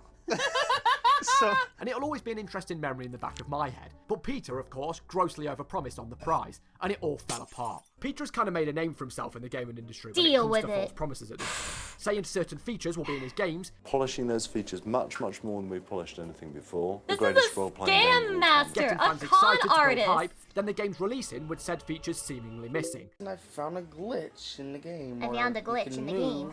But your main guy just stands still. I like the idea of calling it a main Now, whether guy. this is deliberate or naivety and unachievable expectations on Peter's part, who knows? But Curiosity was the perfect example of this. Peter had promised a life-changing prize for the game, in a haste to try and raise hype for the Black Mirror-esque social experiment, and poor Brian was caught up in the middle of it all. And as for Brian, I can only assume he's living a relatively normal life. Hope he moved out of that old house. Goddess and released a game called The Trail on the App Store in 2016. And as for Peter, well, actually, what is Peter doing? Yeah, what's he up He's to? working on an NFT game. Oh, of course he is. Well, I guess we'll see where that one goes, eh? And with all of that said, goodbye! Shaddy, do you think it's fair for me to block people in my community who have, like, NFT avatars on Twitter? Because I saw one, but then I recognized the username, but I was just like, I'm being tested. God is testing me. I think this is, like, one of those shit tests where it's like, oh, do you really love me, Lucy? Oh, yeah, you love me? Would you love me even if I had an NFT avatar? It was like one of those ugly monkey things, and I was just like, Jesus fucking Christ, man. Why are you doing this to me? Why? Why, bro? Also, I have a hydrate theme. Let me take a shrippy. A shripper. Delicious. Okay, I'm tweaking. He brings up God as a shit god game and never brings up the old and better black and white. That's 100 times better. Why? I don't understand. If you think that this is a shill post for this guy, it's not. This is a hit piece, okay? He would not put his greatest hits in here. He's just legally not allowed to not acknowledge Fable and the fact that Fable actually did some numbers at some point. Okay, what is this? Trying to end a conversation with someone who wants to continue. How's it going? Oh, I'm good, thanks. How about yourself? Just heading home. I'm doing well. I can't complain. That's good to hear. Yeah. So what brings you out here? I've seen a lot of tourists this week. Oh, it's this convention thing I they see do each tourists year. every Oh, really? day. What kind of convention? I see. He wasn't intending on just having brief, cordial small talk, was he? Is he actually trying to genuinely converse? I have to end this quick. It's just like nerd culture, pop culture stuff. I really came out here to meet up with friends mostly. There. I gave him the most vague answer I can possibly think of. Any further questions go far beyond the realm of small chit-chat, and it will confirm my suspicions. Oh, okay, yeah. Those things are always better with friends. Are any of your friends from out here, or is everyone split? Damn it. I knew it. I'll stop this here. Oh no, we're all apart. That's not even true, but that's all you'll get. Nothing more, nothing less. All of your questions have been answered, stranger. Now, let us sit in sweet silence. Gotcha. Yeah, it's a good place to meet out here. It's over. What else you guys end up doing outside of the convention? No. Now if I answer that truthfully, I'll divulge even more information. That'll lead to more questions. I didn't think I'd have to use this technique, but I must. Oh, nothing else really. Just hung out, ate food. Okay. It's a chill weekend. Nice. Completely. When people try to talk to me when I have headphones in, it literally fills me with rage. Like, I get so fucking mad and angry, and I know it's bad, but I just want to scream. Wrong. This weekend was fun as but that's none of your concern. This conversation is over. I win. I'm curious. What city are you from? I don't know if I got it right in my head. I'm sorry? Because if I know what... That's quite enough, actually. What? I'm done answering your questions. What I have here is a detonator to explosives that I set around this entire city. One more question and I push the button. Not just you and me, but the entire city will be turned to ash! Face. It's your call. Another question or peace? You made this happen. I'd sooner die than let you enjoy your solitude peacefully. So answer me this. Which airline do you prefer to fly the most? You were never gonna stop. No, I wasn't. Yes. Delta. I'll be flying Delta. I've never flown Delta. How is it? This is me, by the way. This is me, by the way, yapping constantly on stream, just jumping from one thing to the next, one thing to the other. Never stop talking into Chatty's ear, no matter how mad they get at me. I would never let you enjoy peace and quiet. No!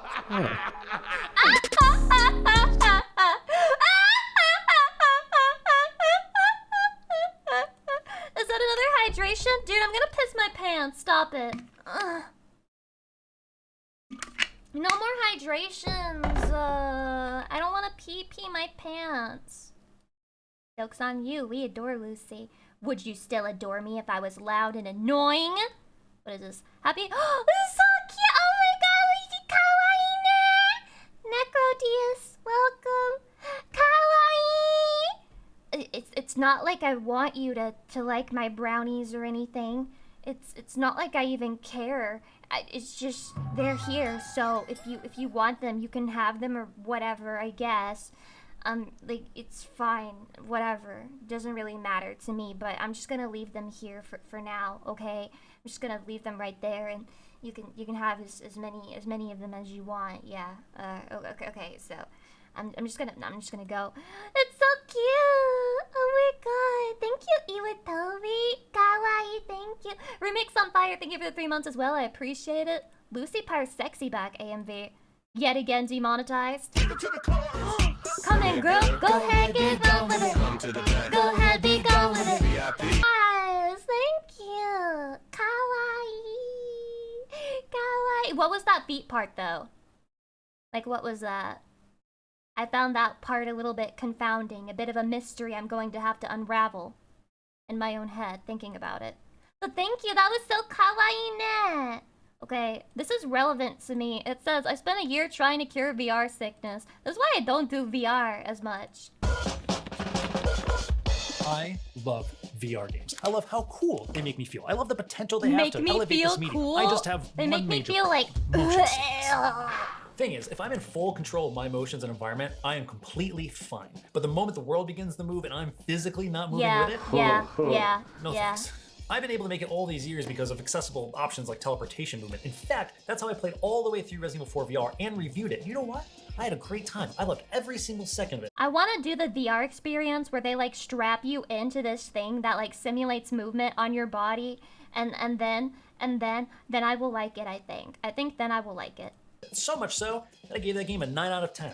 And then I read some of the comments, and they were not too thrilled about the whole teleportation thing. But there was also one other factor. I knew that this bad boy, the PSVR 2, was just around the corner. And this guy wanted to be as fully immersed as possible, without any motion sickness whatsoever. So good luck with that, buddy. I had to get my VR legs. It's a cute cat! Which brings us to 1 year ago. Welcome back. My end goal is to be able to endure 1 hour of full immersion. 1 VR. hour. So it's about time. Bro, 1 hour. Bro's not even a streamer. What an idiot. 1 hour. Yeah, let me just go live with a 1 hour stream. Are you stupid? I get my VR legs. The date is January 25th. It's approximately 3 p.m. And so we begin. And that went, well, the same as every other attempt. At first, it's fine. I'm having a great time. And then wait, is there's this Resident a few Evil occurrences VR? that feel a little weird. And then usually 10 to 15 minutes sharp. Why does it look so weird? Yeah, I can't do it anymore.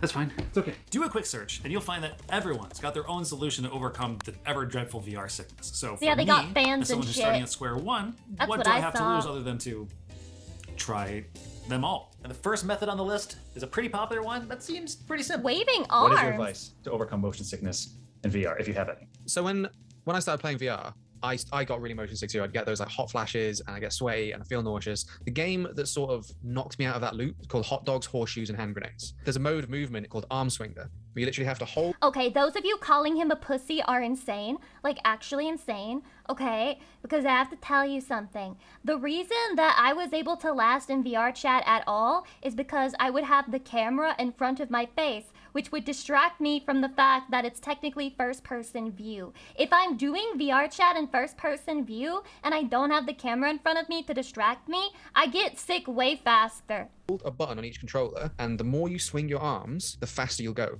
And I'm there in the living room like this. Now, when I'm playing VR games, I can be at full sprint looking to the side, like checking hallways and stuff, and I'm And you're absolutely fine. You're good. You're insane. The date is January You're 27th. insane! The time is currently 2:45, and so begins first day of physical. You get motion movement sickness in stuff. first-person games Okay. too? I mean, sometimes, but usually no, because I don't have fucking goggles on and I can recognize that it's not me doing it. I'm here to save the president's daughter. I would be the most unintimidating government agent if there ever was one. Either that, or I'd be all the more terrifying. He's waving his arms like a fucking crazy person. I already feel like I'm starting to sweat. Ha ha ha ha ha. All right, I'm done. 1 extra minute than usual. Ugh. So I don't actually know if the movement of the arms helped at all because I only played for a minute longer than I usually do. Moving my arms a bunch just made me feel like hot and tired. Dave, I'm so happy that works for you. I'm gonna pass on that one. What's your tips and tricks for dealing with motion sickness in VR? Motion that would just make me generally is worse. something that I've struggled with in my life, especially when I was younger, to the point where I couldn't get into a car without Not to feeling sound sick. But one of like the out of shape, although I am, but like standing up for long periods of time, like for hours on end, it's kind of, and then like speaking 24/7, it makes me winded. I mean, it's not, I can do that just fine without talking, but when I have to talk at the same time, it's a lot more effort. methods which I thought was just a old kind of like wives' tale / South But your Asian Lucy Pakistani shape, which mum is has made this perfect. up, is Oh my ginger. God, My mum thanks. was always adamant that having ginger in my mouth would help. Back in the day, I used to just get a slice Ginger? of ginger, a small amount, and just put it like in my cheek and in between my Here's the thing though, VR will never be unflawed when you have to have like your own fucking methods for how to not be throwing up while you're playing. teeth and my cheek and kind of treat it like it's a hard candy. Here we go. Oh, where'd that come from? I'm coming for you. He's dodging, he's ducking, he's throwing. Oh boy. It was only like 13 minutes. I don't feel like it's getting any better. It always feels fine at first. I get a little too excited, and then I go all in. I'm convinced ginger is placebo. Pure placebo. I don't mind the taste of ginger. That's a good part.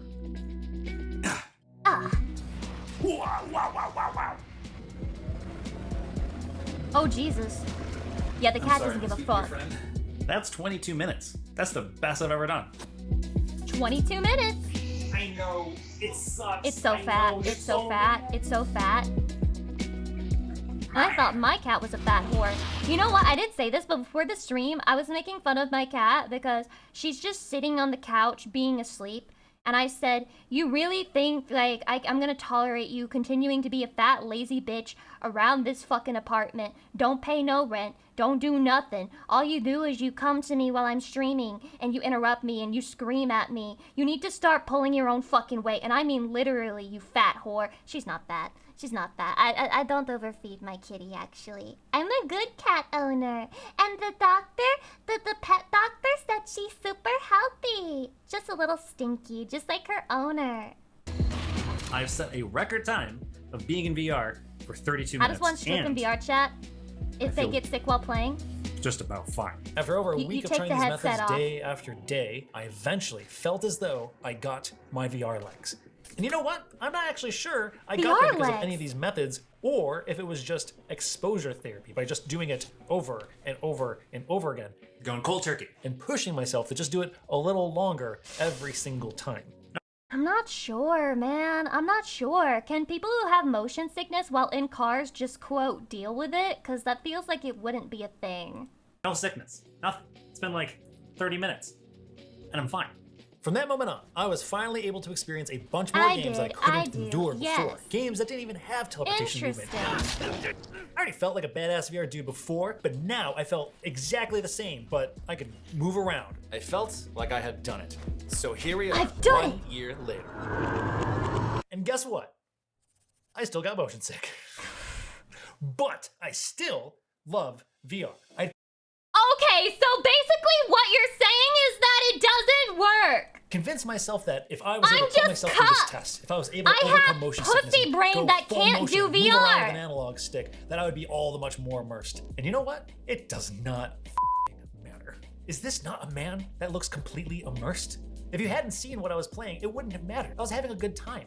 That's it. I was having such a good time that I punched a chunk off the door and I didn't even notice. Oh. Ow. That hurt. Nor do I care, because I was having fun. So much fun that I'll just completely decimate my entire apartment. Why not? The reality is, even when I was— That's another thing I don't like about VR, how easy it is to just like bump into a bunch of different shit while you're playing it. withstanding like 40, 50-minute sprints, I really wasn't enjoying myself to play any longer than that. This shit's exhausting. Or maybe I'm just an old man, I don't know. I don't regret experimenting. And is the VR experience really so fucking good that it's worth like doing that to yourself? Like, is VR Resident Evil so much better than just regular Resident Evil that it's worth like making yourself sick? Experimenting, or at least taking the time to try and overcome motion sickness, but I wouldn't say it was worth it, or that I would suggest anyone else do the same, because my enjoyment for these games has not changed. It's only worth it for all. the porn. I can definitely handle I'm gonna try a porn VR game off stream. full motion better than I did a year ago, but it also Double isn't without its welcome. ups and downs. Okay, that's bad. The beauty is that I can change the movement controls to fit however I'm feeling in that moment. That is, if the game allows it, because unfortunately, not all do. The real hurdle isn't just us overcoming motion sickness, but rather for an industry to find ways to make their games more accessible, so players can experience them however they need to feel most comfortable. But that's just what I think. Now, if you'll excuse me, I'm gonna go wander the island of mist. Ladies got so many toys for VR, no question. What are you talking about? Pretend that I remember all the puzzles. Everything looks huge in VR. This is the biggest parts I've ever seen. I feel insane, Cat, after this video. I thought you guys were gonna help me. I thought you guys were gonna help me, man. I thought this was it. Lucy showing her love and affection to Chatty. Lucy Beam! That was me with my Lucy cream earlier today. Only the real Chatty survived. If you're a real Chatty, you made it. An ode to Lucy's feet? Oh my god. What the fuck is this? Dude, it's Guys a Weeaboo again! It's Guys a Weeaboo again! What is it with you and my fucking feet, dude? Holy shit! Mods? Mods? Where are the reins on this dude? He just let this go through on the Reddit. They were just like, yeah, send it on through. It's fine. It's okay. It passes. Fucking go. Are you insane? Okay, I'm gonna do my hydrate redeem and I'm gonna press play. And twilight's glow, so soft and fair, a vision rests beyond compare. Footsteps so light, so small and neat, the gentle grace of Lucy's feet. Each toe aligned in perfect rows, like bells where the cherries blow. With stocking sheer or left so Where bare, did you guys get all they these dance pictures? with elegance and fair. Perfect animation upon my screen. They're not even moving. How is it animation? Shows feet on the scene, adored in fishnets still laced with bows, or dipped in a stream. Laced with bows? When were they ever laced with bows? A gentle arch, so light, so sweet. Don't look at the texture. Whispered step, Shh, don't look. our heartbeats beat, and painted nails or colors bright, a fleeting glimpse of pure delight.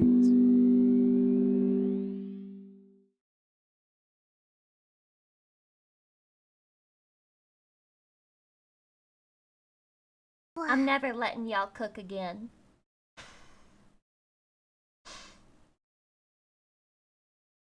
I'm never letting y'all cook again. When you give your chat creative freedom, you know what they're gonna do with that creative freedom? They're just going to make songs about your feet. Is it impressive? Kinda, yeah, but like, come on, let them take over the whole kitchen. We get it, you like feet. We get it. We get it. You like fucking feet, bro. You like feet. Wait, she finally got it? Oh my god, Twitch leak. Twitch leak. Oh my god, guys, Twitch leak. Okay. Okay. I do owe you guys an hour. I get this. Oh my god! Oh my god! Oh my god! Oh my god! Oh my god! Oh my fucking god! Oh my fucking god! Oh my fucking god! Oh my fucking god! That's so cute. Oh my god! Kawaii.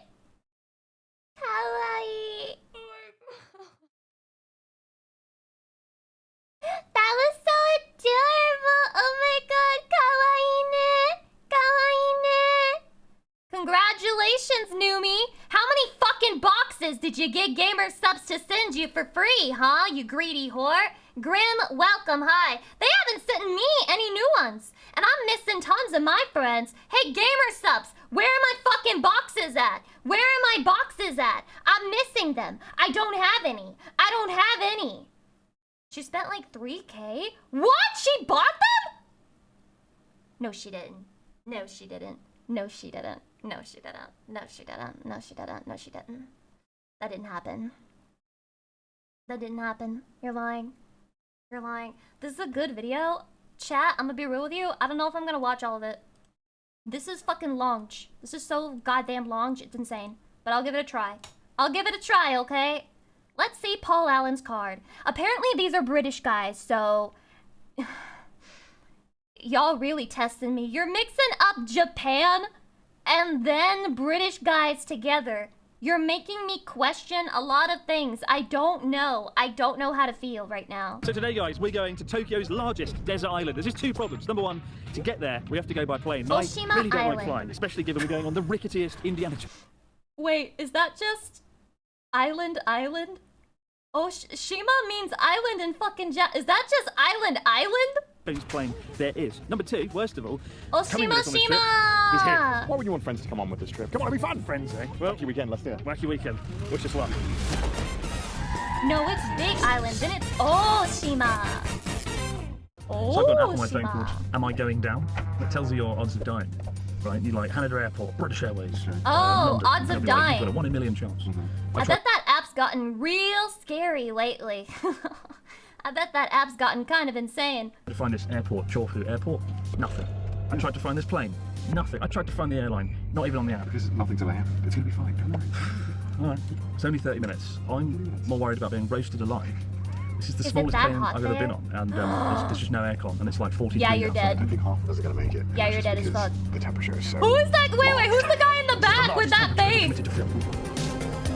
He looks Japan is agonized. one great big archipelago with 14,125 islands, That's a lot. 260 of which are inhabited.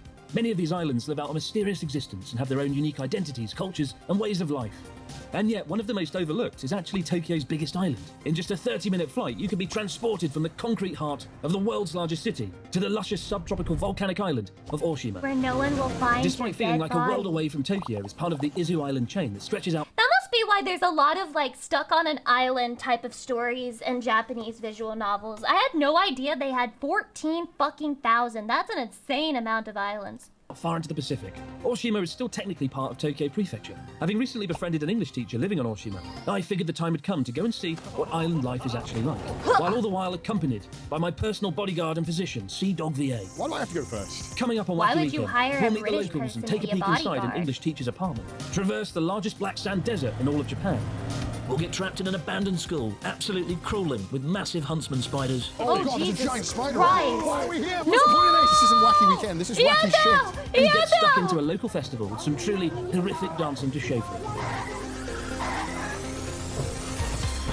That was the hottest flight I've ever been on. The air conditioning didn't work. I would rather do a 9-hour flight that was 1/10 as hot as that. That was like that again for 30 minutes. Having almost been Jesus roasted alive in our Christ. airborne sauna, we switch up the tiny airplane for a tiny car as we get our hands on a very special type of vehicle for the duration of our stay on Oshima Island. Hey, got our keys, got our car. Now, this is the first Abroad Japan video ever, but we have rented a K-car. Now, if you don't know what a K-car is, K-car. imagine a boxy, crappy, small car, less than 1,000cc, tiny, not very good, but very tax efficient. Why do they call it a Parallels with my Haven. K-car? How dare you, Chris, you uncultured swine. This is a Honda Life, I'll have you know, and it's called a Honda Life because it is life. This car is everything. In Japan, it's king. Not only is it fuel efficient, very affordable, it will never break. Yeah, it might not break, but if you get in a car crash, in this, you are going to be pancakes, and they're going to be scraping you off the... Okay, but like, think of it this way. Think of it this way, guys. It's good for the environment. And when you're bleeding out on the side of the road, you'll get to feel good about yourself and be like, I am a morally righteous person as you die. Fucking road. Simply don't worry about getting the car crashes. It sounds like a you problem. Anyway, would you like to see the inside? You're the driver. Don't worry about I'm it. very It'll be fine. worried. It'll be fine. I'll show you inside. Give us the tour. Go on. Welcome to life. Honda Life. As you Honda can see, Life. we have a kind of bench thing. I don't really know what the point of this is. Imagine one of those like van life people, but like instead it's Honda Life, and it's like, I live inside my car. I live inside my K car that I got on Oshima Island. but this is where you and your friend can sit. However, in the back, we have, certainly not my friend, we have this creature of a man, Chris Broad. How's the legroom back there? It's actually not that bad, but the roof. One distinction of K cars is the roofs are really high, which gives you that sort of boxy interior. Do you like the future? Well, jump, because it's over. Do you like modern things? Well, no more, because we're back in the prehistoric era with this thing. This is the... Yay! I love being in the prehistoric era with no air conditioning and when I have to go get all my own food and where it's really hot and I'm sweating and I'm stinking and I can't take a shower and then I don't wash for weeks at a time because I haven't taken my monthly trip down to the river to cleanse my body for 30 seconds. Worst thing ever. So if I want to try and play some music, I press the audio button, and with all our familiar audio formats, such as FM radio, AUX, there is a AC unit, which kind of works. It does take about an hour to get started and do anything. Oh my God, I've changed my mind. This is the best thing ever. We've got TV. Let's not rate the car until you've actually driven it and seen how powerful it is. I've already decided this is the best car ever. I've already decided this is the best car ever. Why does sitting in this car feel like I need to start writing my obituary? Honestly. Oh my God, go to the corner. The wheels have left the road at least 3 times now in the last 5 minutes. Hey. Listen, we're going up a hill right now. Listen to this. The V8 engine roars and I'm just trying to get to 20 miles an hour, and that's the engine doing that. If we do have a car accident, it'll be so slow. Yeah, you can't possibly get injured in this car. You'll never get fast enough. It feels really romantic because it's just one big bang. Oh my God, it has built-in safety features. You don't touch me with your oily sun lotion hands. We are still in Tokyo. Technically still in Tokyo. But like already this feels like we've gone to Hawaii or Okinawa, like the vibes from it, the palm trees, the scenery. Yeah. But for our first stop, we're going to meet my good friend Daniel, an Australian dude living on the island who has been working here as an English teacher for the year. I want to get the scoop and actually see what it's like living on somewhere like this. Yeah, I mean, you're pretty remote, no convenience, so I would love to know how he survives without family chicken. How could you survive? So let's find out what it's like for him and let's go and stop off at his apartment and get a tour. So, this is my friend Daniel's place. What do you make of it? Beautiful, right? You want my honest opinion? Yeah. I think Daniel's a prisoner. Well, he's from Australia. Why is there bars on the window? That's a good question. Is it to stop him from leaving or people getting in? I'm more worried about the dead plants and the red stains, but Daniel's a teacher who's lived on this island for a year, right? Part of the JET program, like myself, and they always say on the JET program, you never know where you're going to end up, what your experience is going to be like. And this could I'm be glad part my of the JET experience program? wasn't this. Yeah, you make it seem like you're in like the remotest part of the world, and then we come here. Don't judge a book by its cover or an apartment by its shitty, horrendous facade. $4,500 a month in California. Yeah, but guys, don't worry. Numi said it's okay because you're living in California, which is good, and it's just a stereotype that it's bad. Beautiful commentary. Oh my God, on a scale of 1 to mould and cobwebs. This is horrendous. Well, it's truly an Australian experience with all of these spiders. It's good he's Australian. I would not be able to deal with all these spiders. Whatever. Double combo. The door point doesn't work. Hey! Oh, Daniel. Jesus, almost killed him! What do you think? It's great. I like this. It's nice. So how much is British this people are place? fragile. You can't open the door on them like that. How does that make sense? Is that special discounts? I've got the teacher's subsidy. I've got the island discount as well. So. Oh my God. Yeah. Wow, so basically. Wait. How tall are these people? Because that door awning looks really small. Over here, welcome to my living room, I guess. Oh, this is where I spend most of my time. I guess I've made it a bit homey ever since I've come here. I like it. You're playing an abroad in Japan video. Oh, what a genius. What a fine man. This wasn't planned either. This is nice. I genuinely would love this. Oh, yes. Oh I used to have one of these in my God. apartment. Yeah. Like, you need it. It's an obligatory thing. In any first Japanese apartment, you've got to sit on the floor. There should be a word to describe when you're not in a place, but you can tell that it's hot in there, because I'm looking at this and I can just feel myself start sweating even more. And I don't even have AC in here right now, or even a fan on me. And this just looks like it would be so fucking sweaty pilled. I really like this. I think this is great. Like, the outside is horrendous. Horrific. And you come in here, you're like, oh, this is really pleasant. Like, this looks better than the place you had in your videos. It does. It is a lot bigger than my apartment was. Yeah. One thing to point out, though. It's better than where's what the you aircon? had. So I was given an aircon from the previous owner, but that thing broke on me last September, and ever since See, then, it's broken! since I'm I leaving knew now, it! I think it was worth the cost. But how much I can tell these things. I I think can it was tell. about $1,000, $2,000 or so. So $2,000? 10 times the price of the apartment. Yeah. Bullshit. 2 years rent, essentially. What the fuck? Okay, understandable. One of the cons of living on an island, I guess. Yeah. Wow, okay. Well, this is a nice living Who's room. a Keruna, bitch? That's me when they say unlike, $1,000 the to other fix it. rooms in this building, this room is all timber. The other rooms are tatami. So I guess I lucked out here. in terms of maintenance, I guess. But yeah, I didn't sleep on a futon when I first came, but they gave me one, but I upgraded. Wow, we got the mattress on the floor. This is so male-pilled. You have the biggest bottle of lotion. Yes, QV, one of the best brands in Australia. Guys, what's that for? It's a big bottle of lotion. You have to ruin everything, don't you? It's quite big. Yeah, quite spacious. I've got. It really is a male living space. Damn, this is nice. Oh, what's this? Dr. Jelly. It's Dr. Jelly. Oh. Is that great, Connor? No. Connor's just knocked 3 points off the apartment. But no, it's a good space. Like, my kitchen before was like just this, right? So at least you've got some like prep space and a staggering amount of whey protein. Yeah. What about the bathroom? Why do you need that many proteins? I've only used it twice. You've only used it twice? Why only What? twice? I prefer the onsen. Plus, I saw Gigi and a huntsman. Okay, fuck right that. behind that. So. Did you say huntsman? Yes. I didn't even know you could get huntsman spiders in Japan until last year. A good friend of mine had a video of him like vacuuming one up. I may never shower huge again. Spiders. I only thought they existed in Australia. I understand the $70 rent now. Yeah. If I had to live with the spiders. And Geji, have you ever seen one? No. Oh, no, I haven't. I haven't seen one. I thought I had, but I That's haven't. why the rent is so expensive. You're also paying the huntsman spider's rent. We went to a cave and monsters, right? Joey saw one and Natsuki saw one and they screamed. And we thought there was some sort of aliens because I've never seen anything like it. So yeah, for that reason, I don't know if I could live here. As lovely as the apartment is, knowing what terrors lie within the bath or underneath the blankets. There's one thing I want to know. Is the internet good on the island? internet is very good. And look, and That's Japan! Salsa, that's Japan! But here it's Huntsman spider? Check. But really good internet? Also check. Desert island. It's got better internet than the UK. Oh my god. It's ridiculous. So both Connor and I are wondering $60 what real? it's like a walking stick. This will say. Bro, how is it $60 to rent? Damn, I guess the huntsman spider just has to pay like $1 or $2. That makes sense to me. They don't make as much mess as humans do.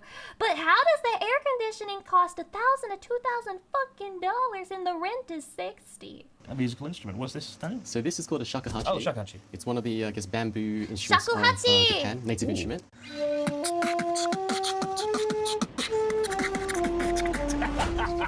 Looks like he's gonna snap. British people never beating the no rhythm accusation. What's the verdict? You think you can live here? I think now, no. But I think, if I'd have just come out of university, I would love this. I think this would have been great. Like, you get your own little place, great internet speeds, which is the big one. Yeah, I know. You were kind of like, oh, it's rubbish, it's shitter, until we found it was 1 gigabyte internet speed. Oh, it's a paradise on Earth. I can Twitch stream. Me deciding to live in Japan. Oh, God. They do what on the trains? Wait, 1 gigabyte internet? Holy shit, sign me up right now! This wacky weekend outings, you may have seen Connor and I getting some really cool shots with a 360 camera, including Connor crashing a car in a forest. Where the fuck would anyone want to come on this road? Or Connor crashing a rowing boat in a lake. Starboard. And we get those shots using the Insta360 camera. And they just brought out the world's smallest action camera, the Insta360 Go 3. Isn't Chris also British? They're all British, aren't they? Is it. Tiny, 35 grams, incredible. Oh, incredible. This wacky weekend. But to think this is 2.7K. Guys.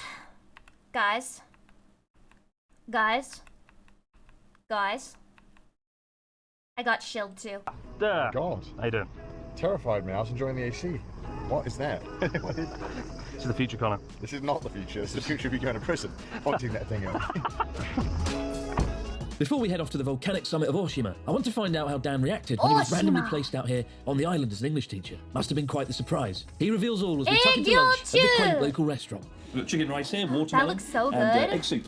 Pretty nice. This is your rice? local, yeah? This is my local. I come here every day after work, or for lunch break rather. Right. Just have this, and you wouldn't believe the cost. All of this, 600 yen. That's insane. Oh. That's crazy. So, yeah. Unfortunately, you can't see Connor, but know that he's having fun. He's already eaten all the food before we've even begun. When you found out you were coming to this island to live here as a teacher, what was your initial kind of reaction, right? Because you kind of find out like 2 or 3 months before you get the job. Right. The JET program, they sent me an email about July last year, and they said, Daniel, you're going to Tokyo. So I was like, shoot, I don't have enough money for that rent. You're going to Tokyo! And then really tiny print on the little island, on the little spot, like little island that's technically part of Tokyo. That little place right there. But it wasn't until about early August that I was told, you're going to an island that's part of Tokyo. Not just Tokyo, How does that but an even island. work? And when you saw the map, you were like, what? What's this? I had no idea that those islands existed, and it was just shock. And how's it been looking back over last year? Just the lifestyle here, it's just very laid back. What do you do with all your free time? All the free time I've just been exploring. And the shakuhachi. And the shakuhachi, right? So Exploring with the huntsman spider. So we've just had lunch, and Dan's taken us off to Urasabaku, the largest black volcanic desert in all of Japan, up the mountainside. We're going to go and see it on some buggies. You're going to die. I'm not going to die. You can barely drive a moped, let alone an ATV. I mean, just because I've crashed a moped once, it doesn't mean... I didn't even know you'd done that. It's the only crash I've had. It was in Italy. Oh, only It was the other driver's fault. You let British people, like, have motorcycles? This is it. What is this?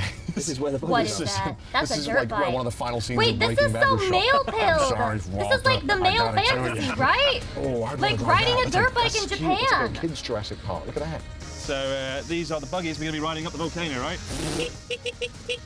Oh my god. He'll be like, "Sing my sen, shut the fuck up on a geisha man." Let's get it, big boy. Not a What have dirt you bike. done? I'm Let's go, sorry, big I boy. don't know what an ATV is. In the It's south, not every we day call you use your that hat a as dirt camera, bike. but it should be a pretty good perspective of kind of crashing. The vibrations feel good on my butt. As we head up the mountainside to the volcanic desert, it Four quickly becomes wheeler. apparent that the ATV isn't designed for a man of my carriage. Bloody buggy, I'm full throttling it, and it's only doing 12 kilometers per hour. I don't know if it's my excessive weight, or if the buggy's broken. Well, I feel embarrassed, given that all the other buggies, including Connor's and Daniel's, are going a lot faster. It must be broken. I sure, can't. sure. Having just got the Imagine hang getting of the pulled buggies, over it's by already the time to police. go There's off-road. one As guy, we one arrive at the cop on the striking whole volcanic island desert for the of whole Urasabaku. island. I've never driven across a desert on an ATV before, let alone a volcanic desert. Well, that's tough. Fun though. I'm going full throttle and it's not doing anything. It's pretty steep, or I'm pretty heavy. Oh. Yeah. So this is the Urasabaku Desert. Oh, wow. Otherworldly kind Oh of my martian God. landscape, apart from the plants and It's Welsh so people. dark. But Mount Mihara's behind it, and it's ingrained in a lot of popular culture in Japan. Mount For example, Mihara! Godzilla was stuffed into it in one of the movies. Oh, really? Japanese government were like, let's get rid of him, put him in Mount Mihara. And then in the sequel, 5 years later, they bombed it and he escaped. So it's just a place where you would put a monster hidden away. That's where you'll be going. Damn it, you stole my joke. It lasted my up to God. 1990, but in 1986 there was a major eruption, and all of the island's 12,000 inhabitants had to sort of leave, had to evacuate. It's one of Oh those my things God, with it's volcanoes. Japan's It looks kind of Pompeii. beautiful and nice, but you forget the more sort of sinister side to it, right? You forget that it controls us. We don't really get a say in what happens. If the volcano wants to explode and we all die, I guess that the best we can do is run away. Absolutely. Sounds like your fiery temper. Like, We just hope we can Oh control it. my god, Chatty, did you recommend me this video because this is like the last video of their channel? Cause that's kind of crazy. that's like Chris Broad if there's no family chicken left. You better get away from me in the 1 mile radius. Family Or you'll die. chicky. What does that mean? But you realise it's a bit boring being on a volcano. That's why no one builds a house there. I love the way Connor comes up and he's already It's almost like there's nothing to do in the desert, Numi. thinking about planning permission. Where should I build my house? Where should I build my castle? To come somewhere like this, I thought you needed to get quite far away from Tokyo, but the fact we got here in like a 30-minute plane ride, you can Not be in bad. like the biggest volcanic desert in the country. It's pretty damn awesome. That's made me want to eat some food though, weirdly. I've got dinner lined up. Oh. I haven't told you what it is yet. Okay. It's a special secret. What does that mean? Do you know what kusaya is? Kusai means stinky. Yes. Yeah. So stinky fish? Yes. I think wacky weekend's over. I think we're going. My next wacky weekend's going to be in a 5-star hotel alone. And the wacky part is that you're not there. That's just an average Saturday in the day of life in Connor. Out of the volcanic desert and into the actual hellscape that is the Kusaya food restaurant. I'll admit, I've done a pretty good What is it with Japanese people and eating like crazy shit? Like they got natto, which is just like fermented beans, which is crazy. And then they're just like the stinkiest fish. Let's make that a fucking specialty. Yeah. Let's call it kusami. We're calling it kusai because it's fucking disgusting smelling. It's rancid. job to avoid kusaya over the last 10 years living in Japan, and I'm really not looking forward to trying it for the first time. The only way I'll get through it is knowing Connor. You know what? I think Swedish people are like the Japanese people of Europe because they also have like the weird fermented dead fish or whatever it's called. He's suffering alongside me every step of the way. Rum is a dangerous drink. After all this time, I've still not worked out how to open it without making it explode everywhere. I figured out how to open beer a long time ago. How do kids do this? Little toddlers do this. You half of that went on me. So this is the restaurant, Mantate. Dan recommended it for several reasons. He said the food is amazing, right? Open the menu. First thing you see, dinner menu, sloppy. Let's go! I don't know why. But anyway, you've got some good items. Connor, you've gone for the pork. Sloppy! One of my favourite Japanese, if not my favourite Japanese dish. It's very nice. They It's understand how If you ever good come to Japan, slop I recommend is you get in it. this It's so good. restaurant. They Well, love listen, it here's sloppy. I live on the side of danger. Yeah. You order in Japanese, like you're like, Can I have the umebuta? Sloppy style. Sloppy style. Often with my food. Live on the side of sloppy. Shut up. So, of course, we've ordered the Oshima Kusaya. Incredible scent. Oh, no, Of course, the word for incredible in Japan, like sugoi, can also mean like incredibly bad. That's what I mean about Chris. Sugoi smell. Yeah. So, you know a dish smells bad when it's got foil over it. Orochi, welcome. Smell that. Smell that. Surely I can't. Why are you going? No! Why would you eat that? It smells like cat food where you open the tin and you just leave it in the sun for 3 days. It's going to taste good. Oh, God. Can't smell about it. Oh, man. That's really bad. That's really bad. Can you smell that? Yeah, me too. Go on, have a sniff of that, Paul. Alright, well, go on, bite. I don't want to know. Your video, you should go first. Alright, we'll do it at the same time. Daddy, would you rather eat this or a bug? Oh, it's just fine. It tastes like just smoked fish. It's just the smell in your mouth. It's kind of like a bomb. Oh, it's like shoes. Old shoes. That's very like you would need an alcoholic drink, most certainly. Or rum there. The fan keeps wafting the smell in my face. It's the worst smelling dish I've ever smelled by far. I've smelled some It's not bad. terrible things in my time. Honestly, flavour-wise, 6 out of 10. Smells a 0 easily, but flavour's not bad. Then it's not good enough to be Oh, here we a go. fucking food. Oh my god, it's a bit fast here. Jesus. What menu there? This looks good. Sloppy. という言葉。 Sloppy. スローピーってどういう意味ですか？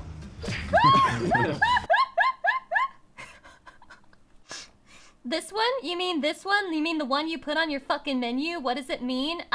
どういう意味？スロッピーというのは、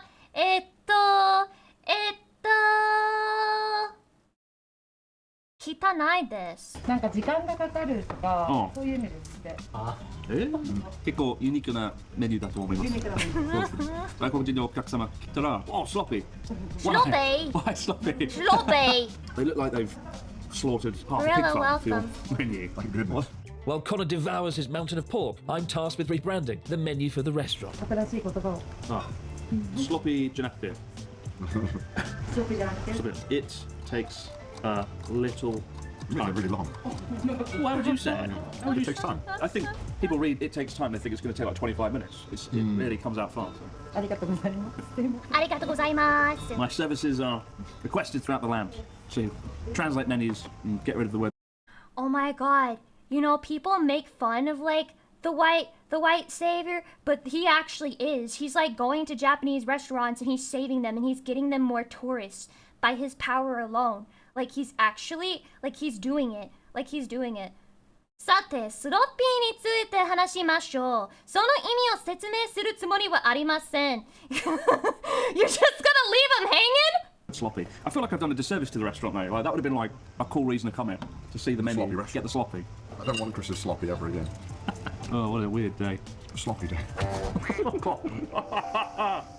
Earlier in the day, Daniel introduced us to the charming owner of Restaurant Oshibana, Kanagawa-san. And having been born and raised in Oshima, she's kindly agreed to chat about what life was like growing up on the island back at her inn. It's here that I'm surprised to learn that as recently as 50 years ago, the women of the island were expected to carry drinking water in buckets over their heads, a far cry from the technological... Oh my god, she's telling like the Japanese version of your grandma's story where she's like back and forth on a mountain 10 feet deep in snow just to get to school, waking up 5 hours early every morning on a weekday. Wonderland that was Tokyo, which around the same time was producing bullet trains and transistors just across the bay. これで水を汲みに行ったの。その崖のところまでね。でこれでここに30リッター入るこの水にこうやってこうやって。Oh, that's heavy! Oh my god! 首に。Ow! 大島の生活 Are their は bones どんな okay? 生活ですか？住みやすい。住みやすいね。前より。住みやすい。これ必要だ。ね、住みやすいっていうのはやっぱりまあコンビニとかないけどもコンビニあるのは幸せではない。なぜかというとね自分で全部作れる。Give me the konbini. Give me the konbini. Convenience store. Convenience store. 畑 I もあ love る、 convenience. 海も I あ love る、いろいろゲット konbini. できるこんな美しいところなので都会に疲れたらね東京とか都会に疲れたら大島に来て心癒されてそしてまた元気になってね帰ってほしいので That's so できれば cute. ここに住んでほしい。残念ですけど、マクドナルド。Zannen, very zannen, very 本当に disappointing. モスバーガーもない KFC, ナイス 7-Eleven, ないみんなないないない Oh my god. 残念ないないだけどいっぱい自然があるもうそれだけで OK もうそれだけで OK Thunder Muffins, thanks for sub. Welcome to the Cringe Empire. I don't know, okay? I have nothing but respect. I pay nothing but respect to this elderly Japanese Oba-sama, okay? But it sounds a little bit like Cope. Like, we have lots of nature. And yes, I don't get to have the joy of McDonald's chicken nugget or Kentucky Fried Chicken or Moss Burger or Konbini, and I have to do everything myself. But I just love touching grass. Maybe you know what? Maybe she means it. Maybe she means it. But if she ever tasted a McDonald's chicken nugget, she would instantly change her mind. It's like the forbidden fruit of knowledge. Once you have it, you can't go back. Come to Oshima. Refresh yourself. Thank you so much. Thank you. While it's reassuring to hear Kanagawa-san is hopeful for the future of Oshima, it's She's sad so that most folks cute. don't even realise the island exists, or that it might just have the best view of Mount Fuji that I've ever seen from across the Pacific as the sun sets in the west. All that's left to do now is attempt to sleep on a stomach full of fermented kusaya fish. Good morning, guys, and welcome back to our desert island adventure. Now, normally on Wacky Weekend we do a room tour. It's a big part of it. There's usually a shot of Connor lounging, lazing around in a bar. But we don't have that because we're in a fairly standard motel style content just like accommodation. Connor It means that I have to Fan? listen to Chris's snoring non-stop because I'm only 2 meters away from him at any given time. You do. One good thing about this place is that in the breakfast Squidward area, and the they Krabby have Patties, paid for exactly. coffee, additional 4. The Japanese elderly woman saying that she hates McDonald's nuggets, and then I'm like, aw, I'm really sad, but that's okay. But then she breaks into the McDonald's, she like swims all the way across to go to mainland Tokyo just to go into the McDonald's, she starts robbing them, and then I find her and I'm like, you like Krabby Patties, don't you? 100 yen, and it's Kona coffee, which is my name in Japanese. Kona. Kona! I like the pool. Kona! Go swimming. In fact, I think we should start this morning by going swimming. No. It's a better idea. Why go swimming in this ragged pool? That's a nice pool. Now I told you Southern people were the closest people to Japanese culture. Now you get it. Kakona. Why go swimming in this pool? We can go swimming in the sea. Snorkeling. I guess, yeah. See some sharks. Sure. What? Wait, shark. Man, the waters of Oshima are absolutely stunning. Who's ready to go beneath Wow, We're that gonna get dragged looks away deadly. into the ocean. Ow. I'm not going to see you again if you go in Oh, there. that looks so bad for your feet. You like to live on the edge, don't you, Connor? How many Dangerously on the rocks plank. they got over this kind of there? view is really nice. I get used to being here. As long as it's not dangerous, obviously. Well, there was like three sharks spotted like 2 days ago in this park. So fucking. They're gonna die. They're not gonna make So it. painful. It's cold? Right. Let's go snorkeling. I thought it was hot. Oh, that looks quite painful. Was that a belly flop? Itai! I haven't jumped off of anything into some water Is in a he long time. copying that one fucking album with the baby that's like swimming underwater and it's naked? Cause like the paleness of their bodies makes me think of that. And I know I'm no better, but you know what? I would be too ashamed to film that of myself. So basically, I'm mad that British people have confidence. I'm a Hope that pussy. makes sense. You must be paler than him. Shut up! I surf, I swim, but after I perforated my eardrum last year, I'm a little bit more cautious jumping off of things. Oh. Ow. Before Welsh That Little looks real Mermaid completely cautious. disappears off under the sea, we turn our attention back inland towards the mountains. That where does amongst the not luscious look forests safe, of Oshima, man. Daniel was promised us an abandoned school, albeit unfortunately drenched in huntsman spiders. Oh yeah, I Abandoned really school. can't wait for this. A So you've been driving the scary K car for about a day environment. now. What are your thoughts? I feel like we're going to die every time we turn the corner. I like that it feels closer to a go-kart than a car. That's not a pro, Connor. No, It's I not a think good that's thing. great. It feels nimble. It feels like it can maneuver things. What Jeremy Clarkson say? This car feels like a McDonald's toy if it was put on wheels, and the fact that it can't chug gas quick enough to kill a baby turtle is not good enough for me.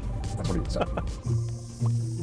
Look at that. This is called Senzu Kiridoshi, literally cut tree path. It's just like a tree. Oh, for fuck! That's to ruin everything. No, it's the tree. This is beautiful. Culture, but yeah, culture.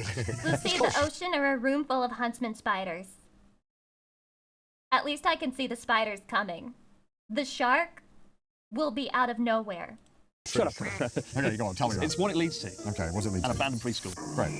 The spirit of dead children is what I wanted for my nice Monday morning. They didn't die, they just shut the school. Population of the island's dropped a lot. It's halved since 1960s. Used to be 14,000 people here in North Shiva, now 7,000. Hence the abandoned school. We're Are going you to sure take a about look seeing and the spiders? walk through this picturesque. If I'm being paranoid, yes! Let's go.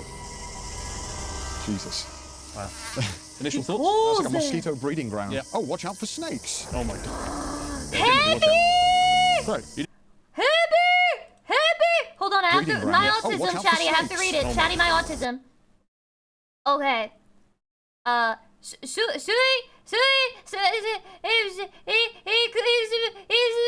What the fuck? Kiritoshi wa kokomade desu! Kono saki wa nani mo arimasen!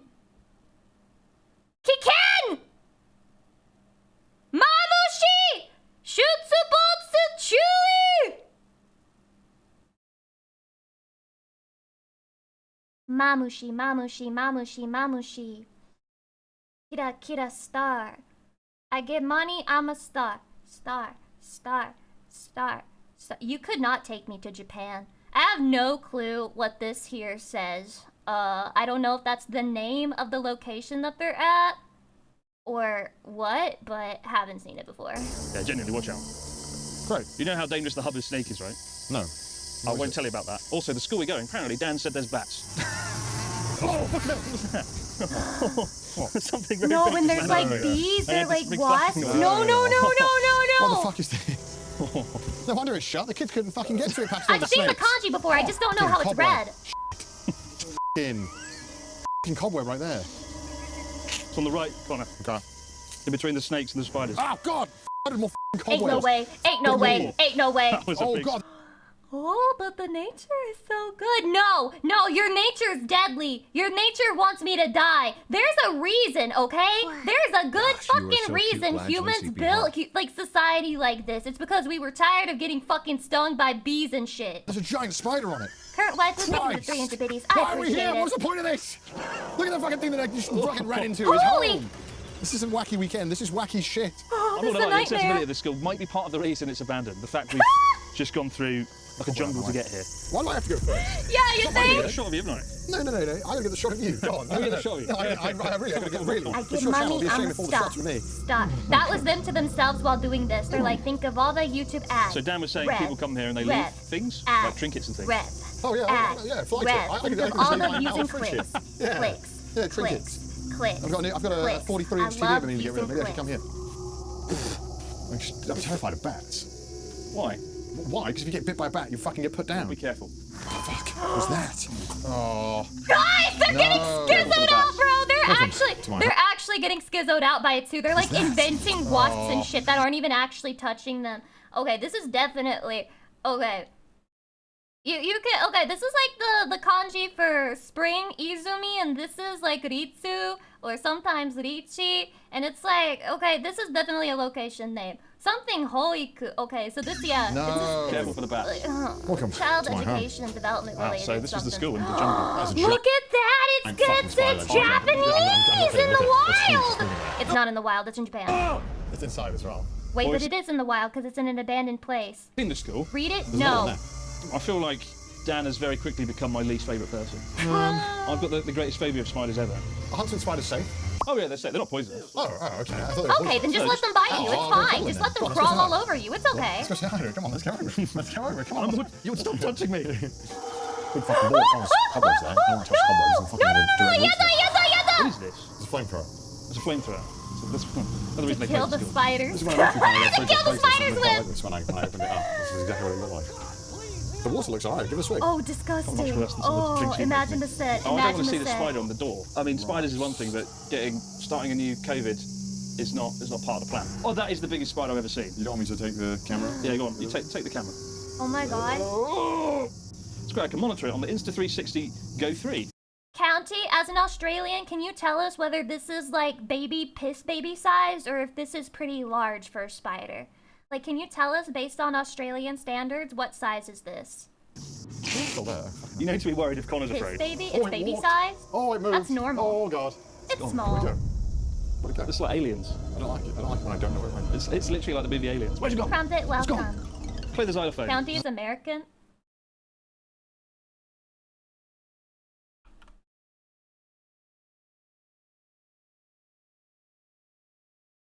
Which one of you motherfuckers is the Australian? 3 of you?!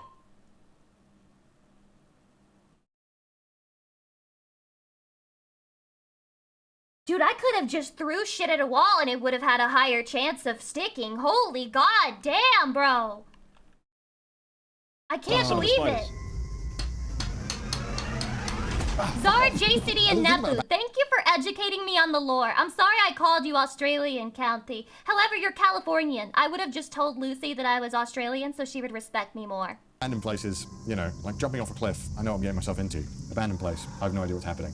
I think this is the most unpleasant abandoned place I've ever been to. Not only does it look phenomenally creepy, like look at this, but they're the skizzling sheer out, number of insects, bro. the fear of bats. I'm doing this thing. I'm And like it not could looking at collapse the on walls you at around any me. second. I'm like purposely only looking at things that are like That's so 1 foot away from me. scary! Because every time I look, I see an insect, a creature, a beast that I don't want to see. And that includes Connor. Exploring an abandoned school full of spiders is hungry business, and so it's curry time. You enjoying this wacky weekend? No, this is Curry awful. time. We had a nice day today and you ruined it.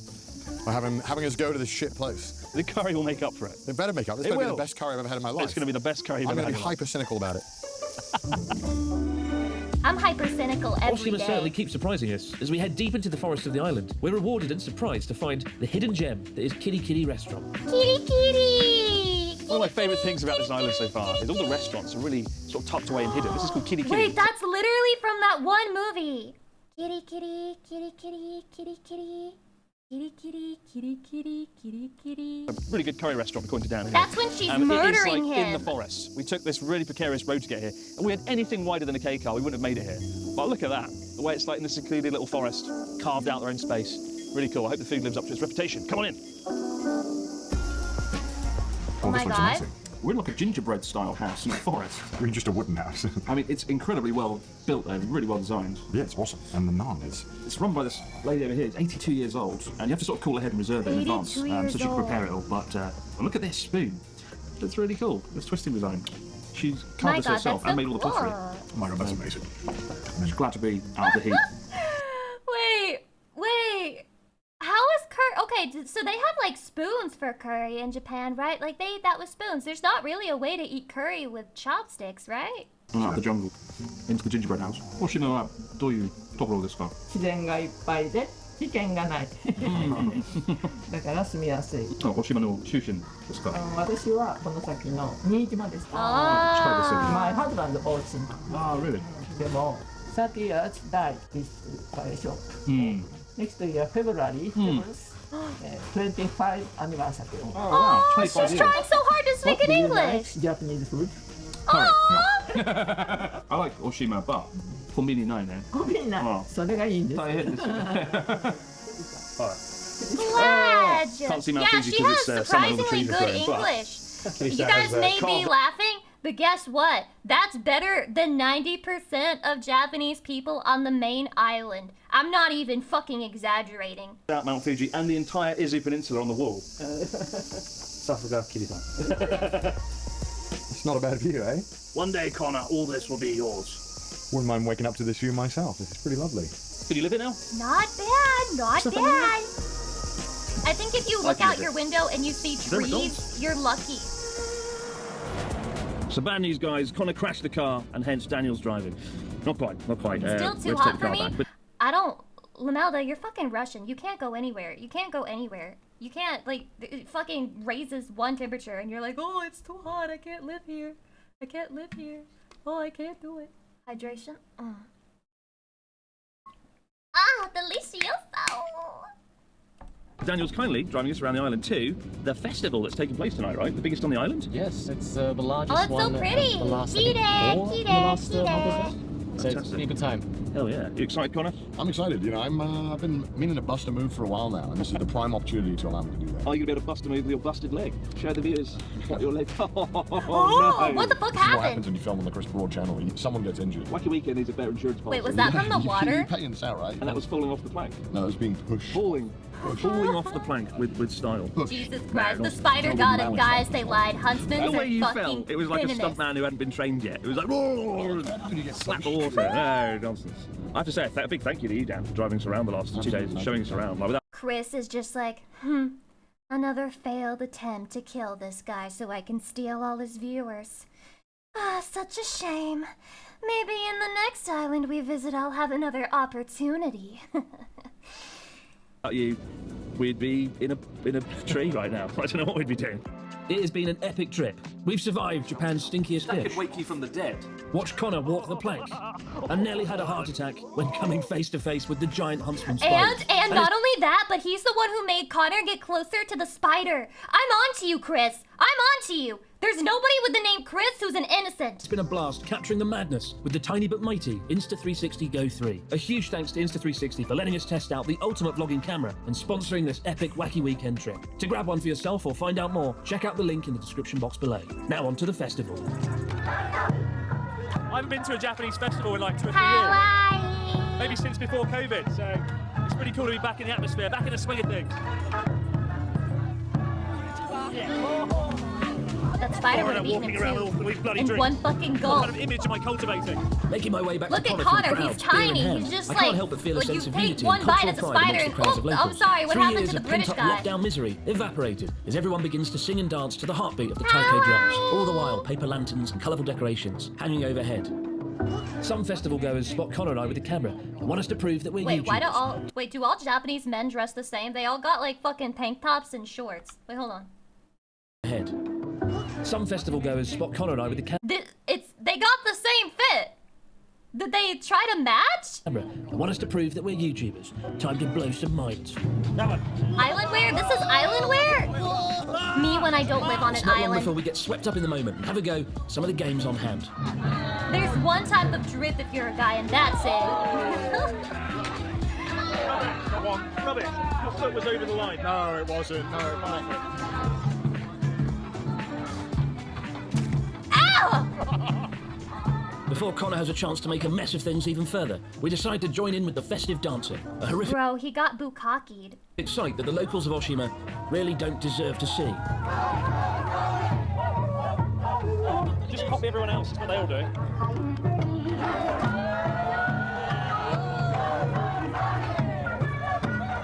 What are you doing?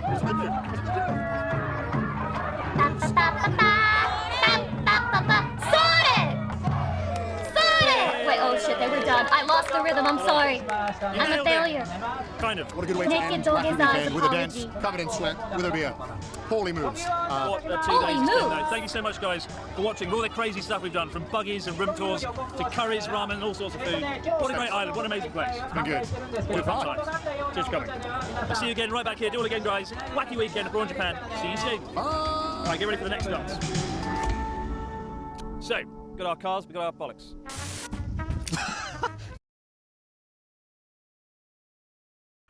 I feel like I just watched like the vacation episode of an anime. Kind of crazy. Hi, Tippy! Hello, Tippy! Hello! Ohaya! Ohaya! Ohaya gozaimasu!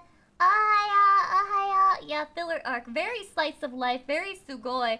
It's even slice of life in the way that like you think something will happen when they visit the abandoned school, but it's nothing. It's just an excuse for the two main characters to bring their relationship closer together. Like the scene where Chris got so scared and he like jumped into Connor's arms and Connor was like, Iko, desu, everything's okay, everything daijoubu, everything gonna be daijoubu, and he gently patted him on the head, and then Chris blushed deeply, and then they embraced like that for like too long, and then the cameraman was like, nani o shiteru no? And then they like shoot away from each other, and they're just like, oh, I'm so embarrassed, I can't believe that we just lost track of the fact that we were shooting a YouTube video. It's pretty crazy, wasn't it? It was a pretty crazy moment. I don't know. I